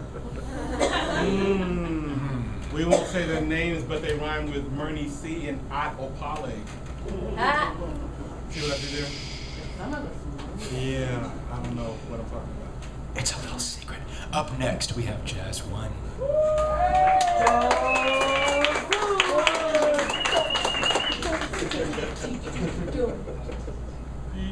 What's up, guys? Man, it's been kind of a crazy week, like watching the news and stuff. Man, this thing about Robin Williams passing, you know, the strange thing about celebrity deaths, you know, like sometimes they just blip on your radar just a little bit, right? Other times it's almost like an extended family member died. You know, it's like, it literally broke me down to tears. And I started thinking, I don't know this guy, but I know people like this guy, you know? And I don't know, it's just, sometimes, just some people you can relate to, and I don't know, it just kind of hit me. Also, day before yesterday, I hit 4 years without drinking. All right. Thank you, guys. Now, if you knew me back when I drink, you know. If not, you're getting a better version of me. But also, last month was 4 years since I lost my late fiance, who took her life, and just with stuff with Robin Williams, it's just been kind of on me a little bit. And also, before I start, you know, if you're dealing with addiction and or depression, there is help out there, y'all. All right, here goes. Every day I ask God to give me a reason to live. And every day God gives me one. And some days it was big and some days it was small. And when signs were small, they caused the most awe. And some days I just feel it and not see it at all. And every once in a while, it was Megan's smile. Megan's smile would chase my clouds away. So every day, I'd make the girl laugh. Now some days were good and some days were bad, but the good days were some of the best I ever had. On bad days, I memorized the serenity prayer. When things were too much to bear, she was there. She would rub my back and sing me sweet serenades, and it made me feel like everything would be okay. And for a little while, all the world's problems just went away. And now, she's passed away. Dear God, let me be okay. That line I kind of stole from her. When the family invited me to pick up stuff I'd give her, you know, in her apartment, I grabbed some necklaces I'd give her. And I found this one that I thought was just a charm on a necklace, right? And when I got it home, I realized it was a locket. And I opened it up, and man, I had to take like a pin to get it out. But on it was that little piece of paper that said, "Dear God, let me be okay." And that's one of the things that kind of helped me get through all this, was that tiny little prayer. Little Irish girl, Russian vodka bottle. She lost a war but fought a valiant battle. Addiction and depression can be a lethal combination. Booze became the answer back in her teens. Blackouts that vaporized realities like dreams. Inward anger turned to outward rage. And the one she loved most got the most hate. And let me tell you, she loved me a lot. Bad things happen, you run out of hope. I've been there, I know. When I first heard, my first urge was to go Romeo. Depression is like quicksand. And sometimes you can't see outreached hands when you think you're alone in the dark. Dear God, let me be okay. Every night before I go to sleep, I pray I see her in a dream. Life is now a sad, sad song on repeat. I'm hollow, so hollow. I'm hollow, so hollow. I feel empty and I may just implode. And I'm lost and I don't know where to go. Every song I hear, everywhere I go, everything I do and everything I see reminds me she's not here with me. This morning, there ain't no sunshine. Inside jokes no longer have punchlines. Memories of sunshine and rain flood my mind. I'm cold and alone in the middle of summertime. But every day I ask God to give me a reason to live. And every day God gives me one. Thank you guys. I'm Jazz One.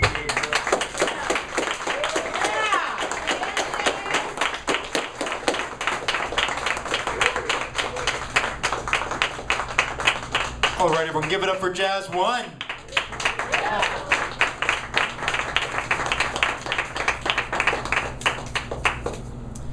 So this next book coming up, I love. He's just magical. What? He's magical. I see what you did there. It's just magical. And what better way to make us all feel magical than Magic Jack, people? Up next we have Magic Jack. Magic Jack!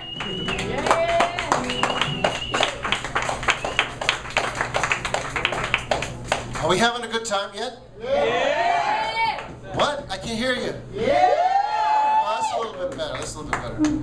I'll tell you, it takes huge, you know what, to come up here and play the guitar the same night as our feature. I'll tell you that. Hey, Johnny, can you plug me in? Thanks. I plug in, yeah. Roger that. Use this one? I appreciate that. I could use some percussion. I got a percussion person in mind. Oh, there she is. And somebody just snuck up behind me. It's magic. Yeah, go ahead. What the heck? And the best lead guitarist in the house. He said he'd help me on it. You want to do this?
Johnny's ready to hit, but I'm not.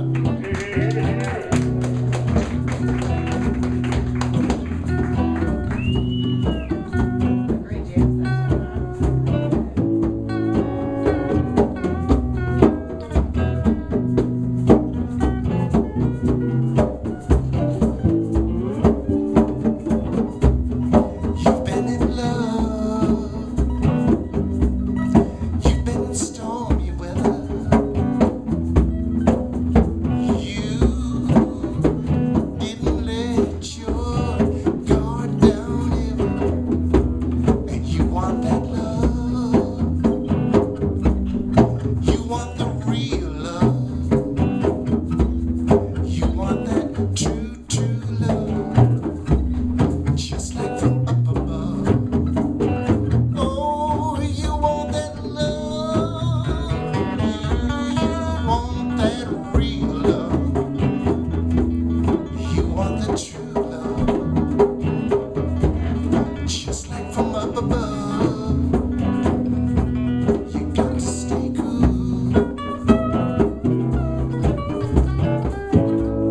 It'll come to you. Oh yeah. It'll come to you.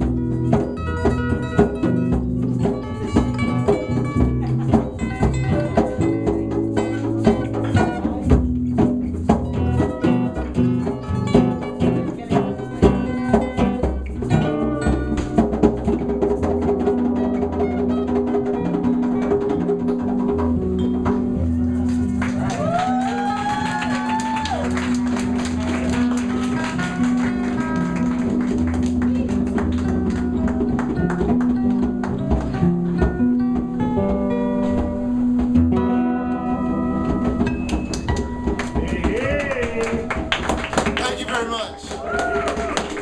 My man, Andrew, my good friend, Madeline. Yeah. And of course, Johnny. Thank you very much. Jack.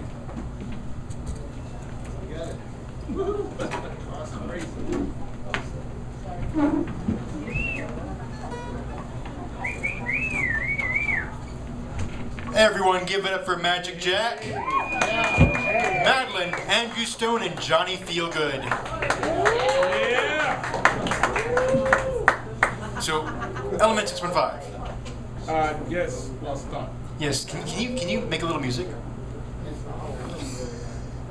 Love it. Just a little bit. Is it It's too the way tiny you right make now? So what is this I'm holding? I am holding a cherry Italian soda with cream. It is very, very... That's very good. I got it from Danimal over there. Hi, Danimal. And there you can also get the drink specials, Summer Hells, and mimosas, and... Do I have the right so far? Mimosas and Blood Marys, and what else? A partridge in a pear tree. Partridge in a pear tree. Mimosas, Summer Hells, and Bloody Marys. Yes, mimosas. I got that right? Mimosas, Summer Hells, and Bloody Marys. Okay, mimosas, Summer Hells, and Bloody Marys. And a partridge in a pear tree. And a partridge in a pear tree. Did I pass? Who's next? Who is next? Okay, so up next. Next part. Okay, up next we have returning one of our new resident voices here at Kick Butt Coffee. She's got plenty of power. Coming up next we have Hannah.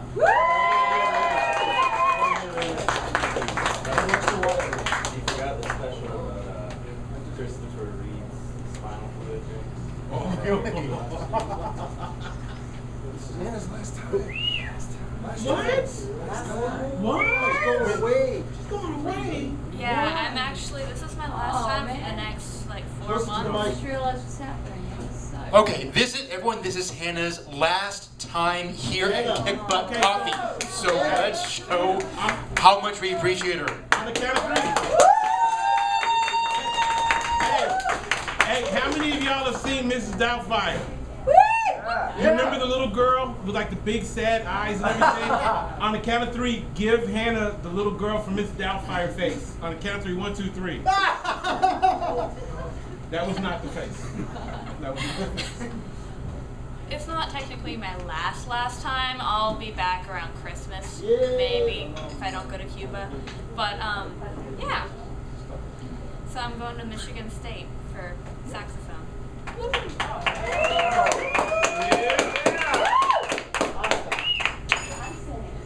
Alright, this one's called Beautiful. We say that everyone is beautiful as if physical appearance defines us, emphasizing that the outside matters more. The bodies we are chained to willingly define us. We tell our children that good looks are the way to success, that the more wrinkles they have, the more they are worth less. What does beauty have to do with brains with broken hearts and shattered chains? Why do we say you're beautiful when what we really mean is you're valuable? And everyone is valuable. Sure. Close to that one. This close enough? Alright. This is another one, it's really short, called Silent Minds. There we go. Oh, whoa!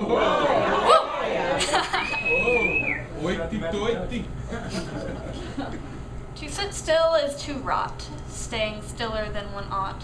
With adventure life is fraught, and many battles to be fought. If only you will walk out the door, I promise it won't be a bore. The world is waiting to explore your mind from shore to shore.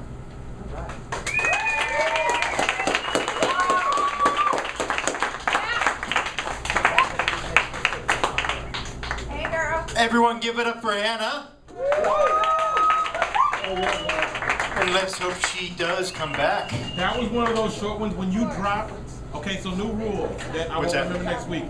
When you drop like a really short piece that's really good, you just like drop the imaginary mic and like walk off like, yeah. Don't forget the shades. No, what? If you have shades, they're not mandatory. They're not. They can explode when you Who's throw them next? off. Who's It's next? an option. One of those fringe benefits. Okay, so up next. Oh boy. So coming up next, you have a very infectious laugh, Element 6 Pain. I'm enabling you. You mean being a bad host. Okay. Speaking of passionate, we have a fluid, incredible, and actually another fluid guitarist here in our midst. We have Ulee.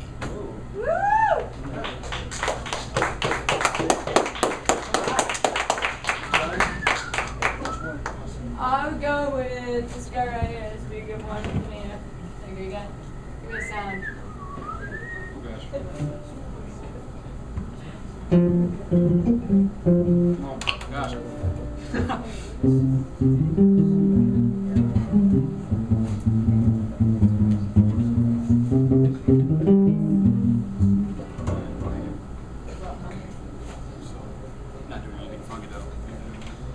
Hi, my name's Ulee. Yeah, Ulee. All right. This is some old shit.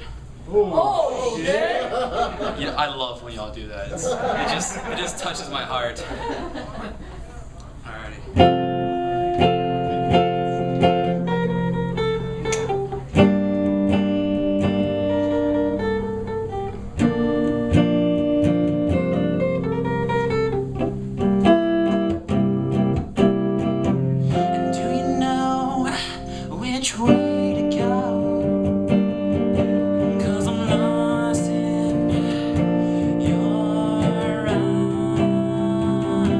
This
Let's just be all demure and shy. Okay. So like her. So, coming up next, we have a new voice. Never ever premiered here at Kick Butt Coffee. Oh my god! I know. It's just stupendous, people. I know, yes. Who is this new voice, you ask? Who indeed? This mystery person coming around the stage. Is their real name? Who could it be? If indeed. Who is it? Who could it be? Like, tell us seriously. It's going to be, wait for it, it's going to be legend, wait for it, Derry. Coming up next, we have Rebekah. She has been here before. She has. I think so. Have you spoken here before? Yeah. Okay, when did you speak? It was a while back. Okay, so okay. 10 years ago. We are there. New to us! Okay, so, correction. Somewhat new voice. Yes. Oh no! There she goes. Take two. Somewhat new voice, we have Rebekah!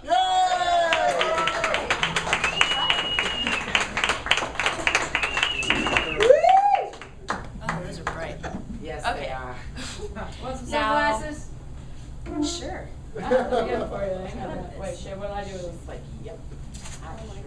I like to read in style. Wait, hang on a minute. I have sunglasses somewhere. What the fuck did I do with them? Oh, I put them in Okay, the car. we'll just lack the style today. Okay, we'll stop. Lack the If style. I get them to you in the middle of your set, will you just like take them? Sure. Okay, I'll be right back. Here, take this. Read Oh, some. wait, Wait, Gary's okay, got okay. some. Gary's got Okay. some for you. All right. Stranger's glasses. Your future is so bright. They told me to film. I'm so bright I need sunglasses. Okay. Fred a poor How do I Jake look? Poet. I don't know. Are you good? Okay. Cool. Cyborg Wow. shit. Okay. So, I did not write this, but this was submitted to my blog by one of my followers. And, I don't know. I, related to it really well, so I just needed to read it. Okay. Dear future child, if it's 3 a.m. and you find yourself in a world of complete despair, please do not turn to strangers on the internet for solace like I did. Please climb onto my bed and I will hold you until the demons sleep. If it is Thursday morning and you are too sad to move, I won't force you. I'll buy you ice cream and we'll watch your favorite TV show and I will remind you of your importance. If you feel as if you have no purpose, I will remind you that you are created entirely with love and every pain you feel, I feel too. When you're sure you can't go on anymore, I will tell you that when I was 21, I searched for peace at the bottom of a vodka bottle, chased by a bottle of painkillers. But that 5 years later, when you were placed in my arms in the delivery room, I realized that you were why I had been holding on. Without realizing it, you saved me. Do you know how amazing that is? So if you ever feel like grabbing that vodka bottle, put it down. We will get in the car and I will drive until the sky turns magenta. I will show you how the sun rises every morning to encourage you to rise too. Sweetheart, I refuse to be unaware of your sufferings, as my mother was to mine. Yeah. All right. Very good. Whose are these? It's Gary's. You have a small head. Okay, I have one more. That escalated quickly. I'm sorry, it's a beautiful small head. Okay, now this one I did write myself, and I wrote about an hour ago because I got some awesome inspiration by all of you guys. So. New shit. New shit. Okay. They say that we all have stardust inside of our bodies. We have galaxies in our irises, in front of the supernovas in our brains. We have black holes on our tongues and nebulas in our bones. We are children of the universe. The universe. We all have it inside of us. Inside of these vessels that carry our souls from one realm to another. Inside of these cages, we lock our secrets in with a key made of frozen blood that will inevitably melt away, until one day, not even we can access ourselves. It is pain. It is beauty. It's everything you've ever wanted but haven't quite found yet. It's in the laughter of children and last seen in the eyes of a dying man. It was once sold to me in disguise by the drug dealer I was introduced to by my meth-addicted ex-best friend. It's all of your nightmares and all of your dreams wrapped up in sleepless nights and hungover mornings. It rides on the wings of the free and crushes the souls of the captive. It can be found only momentarily in messy lines of cocaine at that one party you didn't tell anyone about because all of the drugs made you do some awful things. But it can also be lost in bottles of rum and sex with strangers. It unlocks the padlocks you put on your own heart and rips your throat out the very next day. It's just life, and it's so torturously beautiful.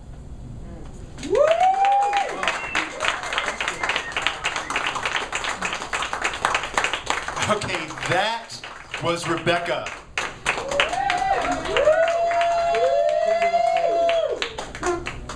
I even think that is deserving of a few imaginary mics bombing to the floor. That was Rebekah. Yeah, Rebekah. Okay, coming up next, she is the host of Writer's Roulette. Yes. We have Teresa. Yes, Teresa.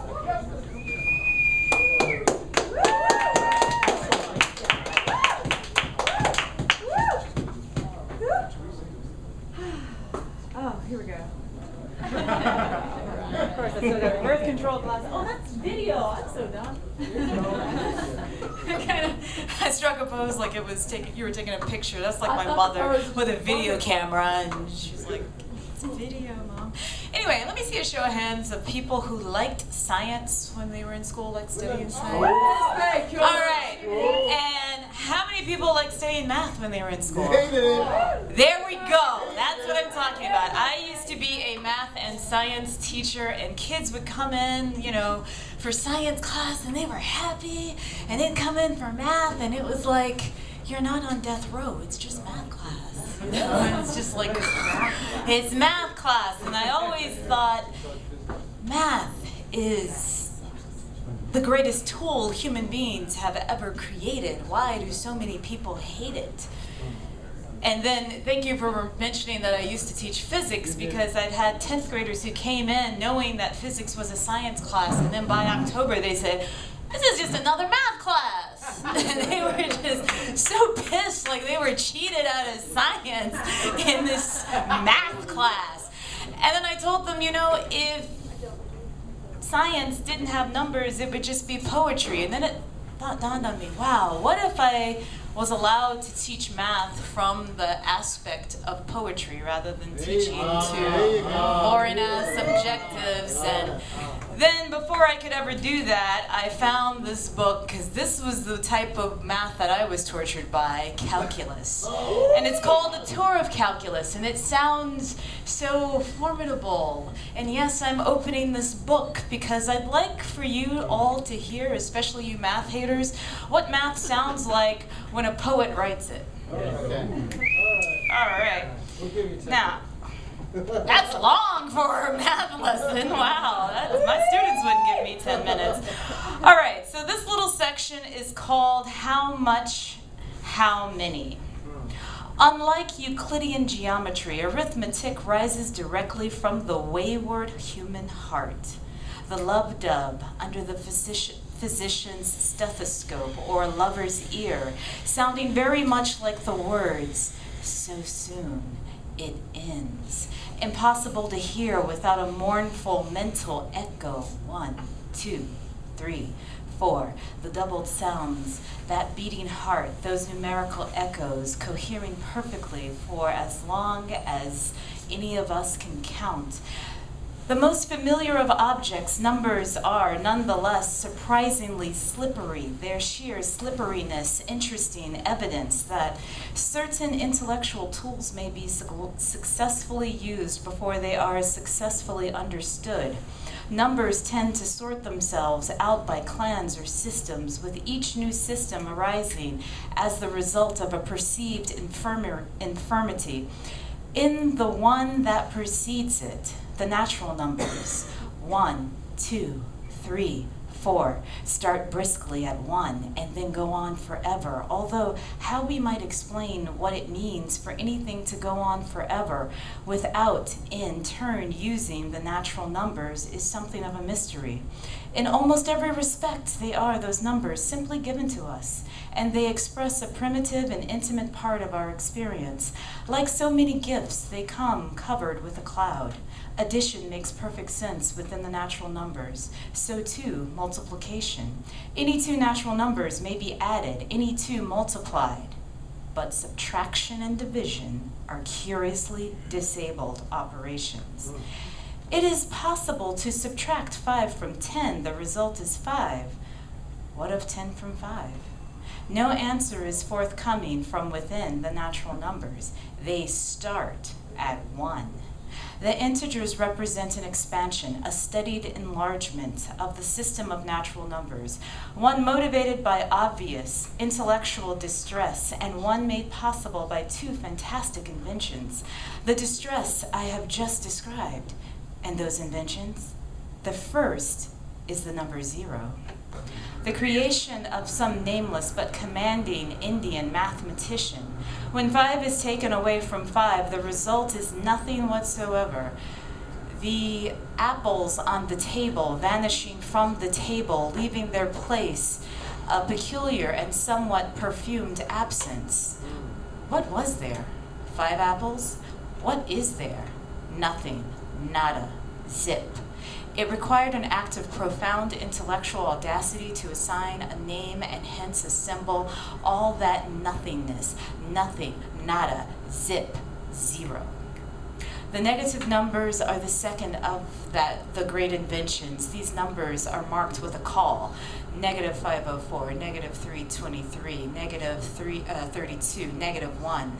I have always thought the minus sign was a symbol of strangeness. The result is a system that is centered at 0 and proceeds toward infinity in the negative directions. Negative 5, negative 4, negative 3, negative 2, negative 1, 0, 1, 2, 3, 4. Subtraction is now enabled. The result of taking 10 from 5 is negative 5.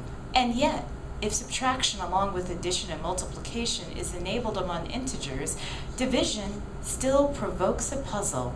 Some divisions may be expressed entirely by integral terms. 12 divided by 4, for example, is simply 3, but what of that of 12 divided by 7? In terms of integers, there is nothing whatsoever, so calls to mind those moments on Star Trek when the transporter fails and causes the Silurian ambassador to vanish. It is thus that the rational numbers or fractions enter the scene. Numbers with a familiar doubled form, 2/3, 5, 9, 17, 30 seconds. The fractions express the relationship between the whole of things that have parts and the parts of things that have.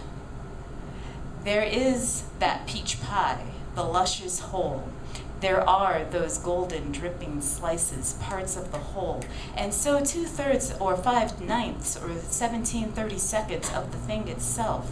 With fractions in place, division among the integers proceeds apace. Dividing 12 by 7 yields the exotic 12/7, a number that does not exist and could not survive amidst the integers. But fractions play, in addition to a conspicuous role in measurement, and so achieve a usefulness that goes beyond division. The natural numbers answer the oldest and most primitive questions, how many? It is with the appearance of this question in human history that the world is subjected for the first time to a form of conceptual segregation. To count is to classify, and to classify is to notice and then to separate, things falling within their boundaries and boundaries serving to keep one thing distinct from another.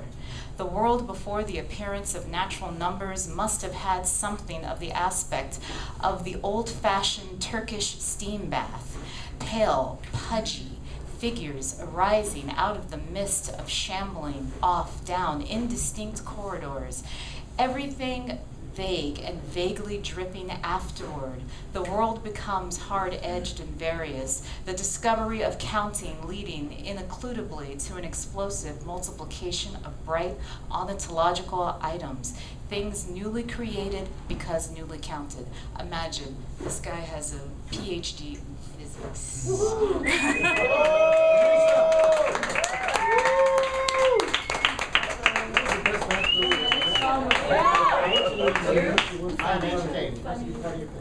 Everyone give it up for Teresa.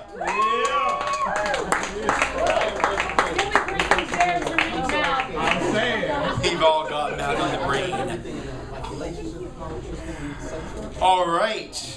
So coming up next to the stage, this next poet is just a swizzle stick of fun, porcelain depth, and gritty truth of spirit. We have Madeline. Oh my God. Give me a sound, see if it sounds good.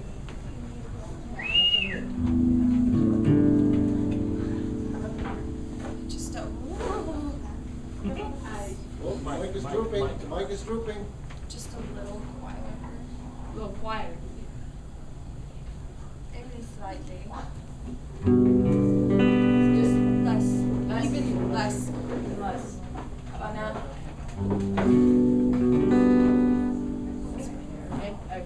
Okay. I've got one really short one and then a long one. You guys will indulge me, won't you? Oh, yeah.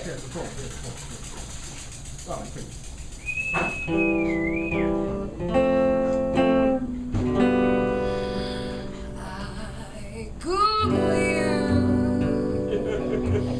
when I'm all alone and feeling blue.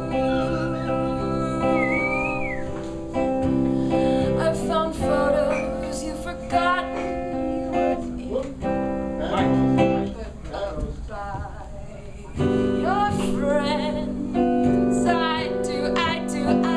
I Google you when I'm alone and feeling blue. I've read journals that you kept that month in France. I've watched you dance, and I'm pleased your name is practically unique. It's only you and some would-be PhD from Chesapeake who writes papers on the structure of the sun. I've read each one. I know that I should let you fade, but there's that box and there's your name. Somehow it never makes the pain grow less or fade or disappear. I know that I should save my soul and I should crawl back in my hole, but it's too easy just to fold and type your name again. I figure I Google you when the day is done and everything is through. And each scrap of information that I find says you've got somebody new.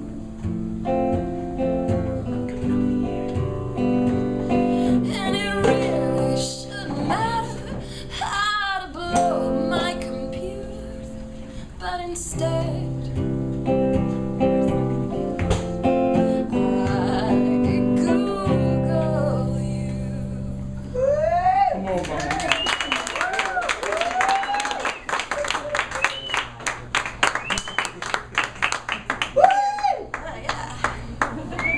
All right, here's the other one. Your stockings are hot. Thank you. What do you call it? It's called Christopher Lydon. It's about an NPR host. She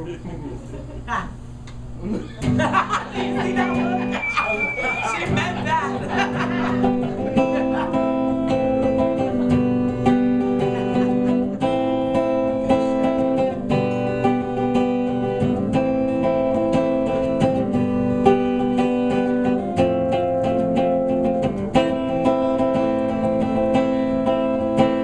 Clutching the phone till my hands were sore. I never understood pain before Christmas.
asked if you felt the same way for me. Cut me off like a guillotine, drawn like a bull to a matador. I just see visions of Christopher, shot down with arrows from waves above. Christopher, light and renounce my love. Christopher, I am your prisoner. Christopher, I hope you're happy now. Christopher, thank you for everything, but I'm not listening anymore, nor do I plan to contribute to NPR. Christopher,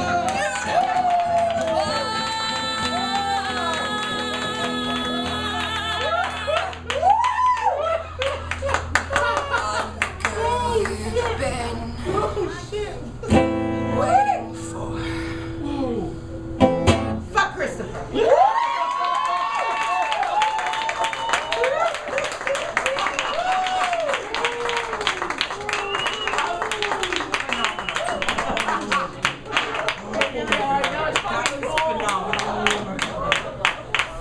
She didn't really do all that stuff. Number one in her hearts, and apparently Christopher's number one in hers. That was Madeline. Awesome. That was awesome.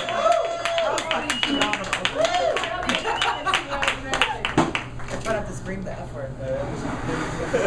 Really?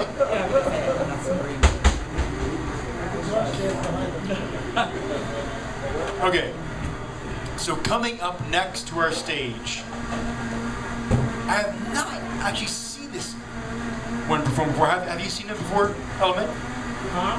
Have you seen him before? I haven't seen him before. I have. don't know who you're talking about. You have? I believe so. Yeah. If it's who I think it is. And I haven't seen him yet because you haven't told me. I haven't. Well, you should get to that. I should, thank you. So, up next, we have Makalani Jones.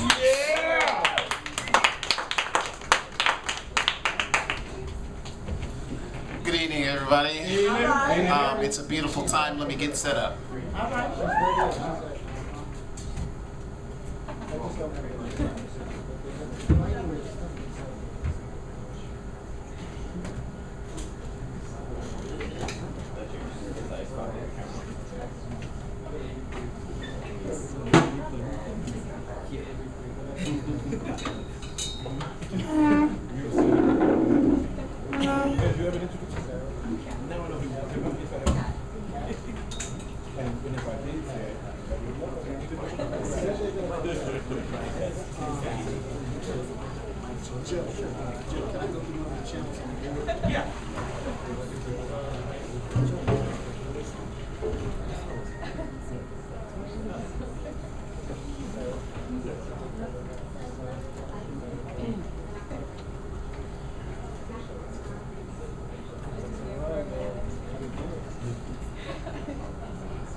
Pardon me, can I get a sound tech up here just to make sure I'm going through the right line, to make sure I'm getting the key workers?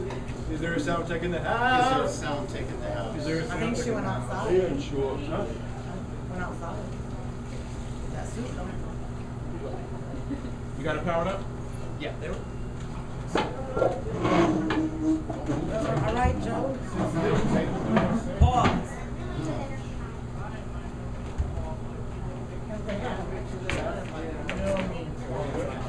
We have an amateur sound tech. He's like, I don't know what the fuck. It's Andrew Stone to the rescue. He's like, I've seen one before, that's about it. Look at this brave soul here. She's going into the guy's standing back from it, like it's shocking. I would too. What sense of courage here at Kick Butt Coffee? It's like an episode of Schoolhouse Rock. I don't know how loud it is compared to your voice.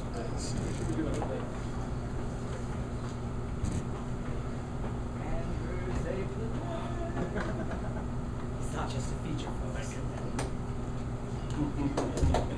You're always not just features, there's benefits. Did you say features with benefits? Features with benefits. The new FWP. Features and benefits. Oh, we're out of control. Can I use this? You can't have technical difficulties around this. Not an option. we now have features and benefits. Go to your room. 1, 2, 1, 2, check, check. He said to our room. 1, 2, 2. I need to spend more time in my room. Check, check.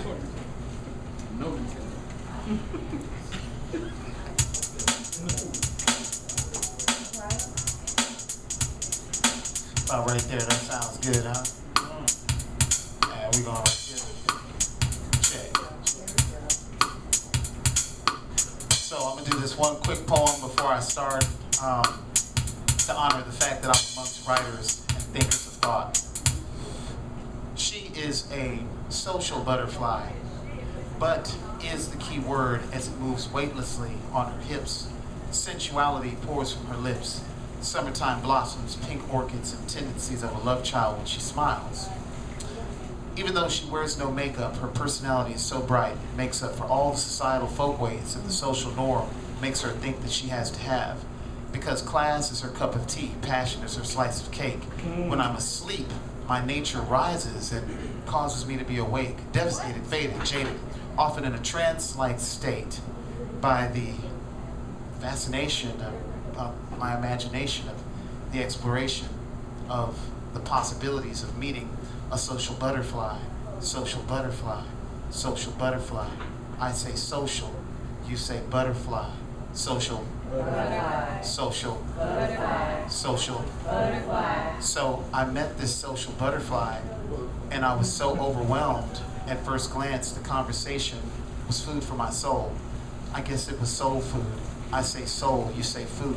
Soul, food. Soul, food. Soul, food. I hadn't had this quality of soul food in such a long time until my actual mouth started salivating and I actually began to slobber as I was talking when I first met this particular social butterfly. Social, social, social. She saw no slobber, I think. But if she did see slobber salivate from my lips when I met her, charge it to the game, but my heart was overwhelmed. All right. Okay. So that's that.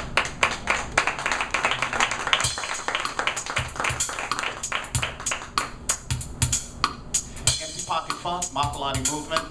I have CDs available and also have soap that looks like cake and candy made with rosewood. Rosemary, peppermint, and spearmint. You can ask me about that later. I'm a holistic healer. But get into this, dig this, check it out.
spoken word poetry and things like this. Cause I be doing my purpose. The blessings flow in surplus. That's how I get through my empty pocket money. You can make a right on a red light. You can make a right on a red light. You can make a what? You can make a right on a red light. You can make a on a light. You can make a on a light. You can make a right. You can make a right. Hey everybody, good night. Yo, I'm Makalani. I love you. Check it out. So, you know, so I've rocked the mic. Y'all have been courteous and kind to give me your mind and time, two things which can never be returned. And for giving me that gratitude of confidence, that trust of faith, I'm in your debt. Never have so few owed so much to so many. I got that line from Let's Do It Again. No, Uptown Saturday Night. Uptown Saturday Night. Yeah. Bill Cosby, Sidney Poitier at Madame Zenobia's when Madame Zenobia got robbed by Hiawatha Smalls, Biggie Smalls. But anyway, everybody, do I have your attention? Do I have your attention? Everybody give me a C. C. Everybody give me a C. C. Everybody give me a motherfucking goddamn C. C. Okay, now everybody give me a D. D. Everybody give me a big dominant D. D. Great, all right. Now, buy my CD. I really need you to do this. And I told you I had soap that looks like cake. This is the soap right here. Like you see that chocolate icing? There's a nice marble slab right here. My cake soap is made with rosemary, spearmint, peppermint. These things are antidepressant. Spearmint makes you attractive towards finances. It also helps speed up your prayers so you can get prayers answered. You know, different things like that. You can talk to me about those aromatherapy things. But the suggested donation for the bar of soap and the CD is a meager $20, or you can get them $8 a pop. This is me. I'm Makalani Jones. I love you and good night. Thank you. Yeah. Wait. Hey, don't drop the soap, man. Don't drop the soap.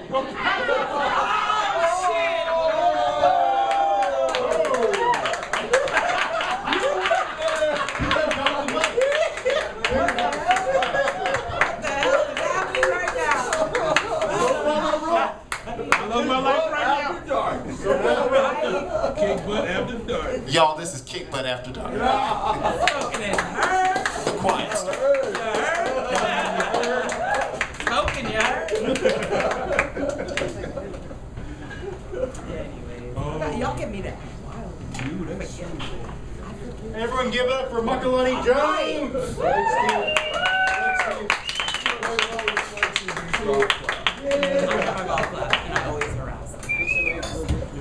I really do. And I need to. Just. It's just. I'm gonna say that.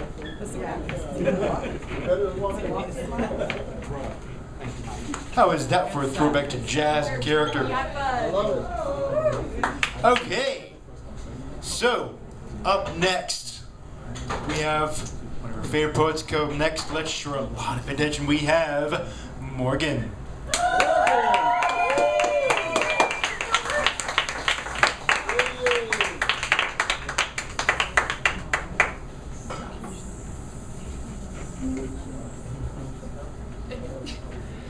So I promised Anna I'd do this for when she leaves. This is her going away present. So a while ago I was thinking, and this is basically just inner musings. It's called hands. Holding hands may seem like an innocent gesture, but they show more than a simple interlocking of fingers. Your hands are one of the most essential parts of your body. You build with them, feed with them, hold with them, touch with them, fight with them. They're tools of the human body. To take a hold of another's hand is to break from living individually. It is the link to yourself, to another being, to momentarily intertwine your life with another's, to promise for a moment that you need not face the world alone. More simple, more aesthetically naive than other forms of affection, kissing, hugging, sexting. The act of holding hands is often trivialized in its true implications. That's true.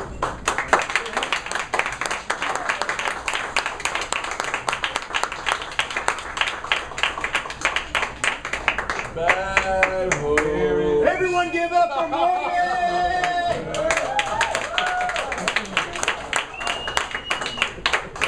It's the final countdown. Da-da-da-da. No.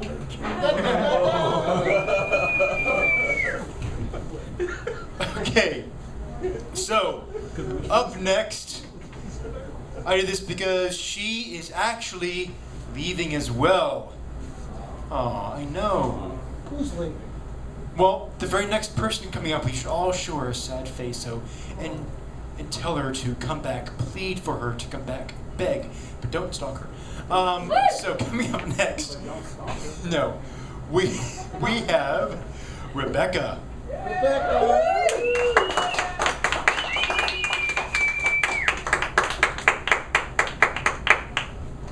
my gosh, it's been forever. I'm too short. Memories. I'm gonna cry. No, maybe, probably not. Where are you going, Rebekah? San Antonio. On Thursday, actually. Yeah. All right, college. Which university? Trinity. Hey, we visited that the other day. It's beautiful. I'm so excited. 3 minutes from the zoo. I can study with the lions. The sad, caged lions. Okay, anyway. Okay, this is new shit. New shit? Okay. I was never taught love. By the time I was on my third stepdad, I had been taught that love was synonymous with fighting, with pain, with bruises, with 3 a.m. tears and last-minute moves halfway across the country. I was taught, by example, that love is not roses. It's not kisses. It is most certainly not affection. So, when love found me, I felt pain. I didn't know how not to love until it hurt. The hurt was supposed to be there, right? I mean, you can't truly love someone without it causing you pain. But then again, that doesn't sound right. What I grew up with, that couldn't have been true love, could it? It took years for me to see the truth, the beautiful, freeing truth of it all. Love is not pain. It most certainly doesn't have to rip through your organs and wrap itself around your ribcage until you can't fucking breathe. It doesn't have to wake you up with a punch to the gut at 2 a.m. It doesn't have to give you concussions. Life is pain, and love was given to us as a cure-all. So now I'm relearning love. I'm relearning kisses without tears, hugs without bruises, fiery passion without the burns. This way I can love with all the life in my soul and not have to worry about tomorrow. Yeah. Right. Amen. All right, give it up for Rebekah. Badass poetry. Won't be bad. And those kick-ass red loafers. They are loafers, right? Okay, they're what? Toms. They're Toms. Okay. Kick-ass Toms.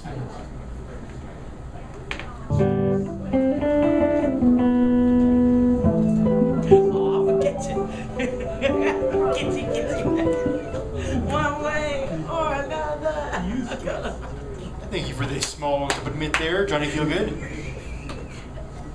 Okay, so closing out our night. Coming up next, she's vivacious. She's a Clairol commercial. And she is featuring August 31st. I know. Maybe she'll do a hair flip for us. Coming up next, we have Sunni. Sunni? Where's she from? Rhode Island, baby. Rhode Island. That might be Philadelphia. You know, so I studied Philadelphia. Yeah, they spell it wrong though. That's not true. Yeah. I met you in 1493. I was born in 1450. You were several years older than me, and this is my first memory of a meeting of we. You were a bard singing in the street. Your words spoke to my feet. Your rhythm gave my heart a beat. Your spirit set me free, and I could feel you were one of my needs. 1562. I was only 17. You were born in 42. I saw you again under a sky so vibrantly blue. You painting in the park, and me on my way to the pew. You seemed so familiar, yet brand new. The mere sight of you evoked a slew of emotions, never just a few. Where they came from, I never really knew. 1644. I remembered you from before I was 60-something, you a few years more. You bought my favorite general store and I recognized you at your core. I wondered what you were here for. I knew there was more. I knew with just one look at you that time wanted to settle a score. 1739. I was 40, you were 45, a feeling that's aged like fine wine. You were head chef at my favorite restaurant. Cuisine so fine, a deja vu blip in time. The look in your eyes reminded me of places passed by. 1813. What does this all mean? You conducted the train that ran on steam and you passed through my town daily, seen and unseen. The look in your eyes had that familiar gleam. I remember this deep feeling, deep, like the grooves in my thatched roof ceiling. 1992. I was a student and you were too, and the moment I saw you, I knew it was you. All these meetings we had been through way back then, I fell in love with your song and my heart flew. All these centuries, all these clues, I knew exactly what it was. I didn't need a peer review, but somehow we lost connection, and I'm sure that was in the plan too. 2010. After a long hiatus, we meet again twice in one lifetime for the first time, and now I'm a poet and you're a bard again. You handed me this fountain pen. I'll never forget who you were all those thens, and I'll never stop wondering where all this will end. I wonder what message the universe will next send, and I wonder if time and light will finally bend no matter what happens. I'll never forsake the way I cherish you, soul friend. Whoa!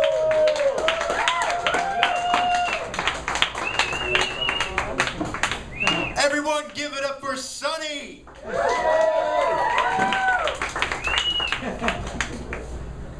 She's our best friend. Oh.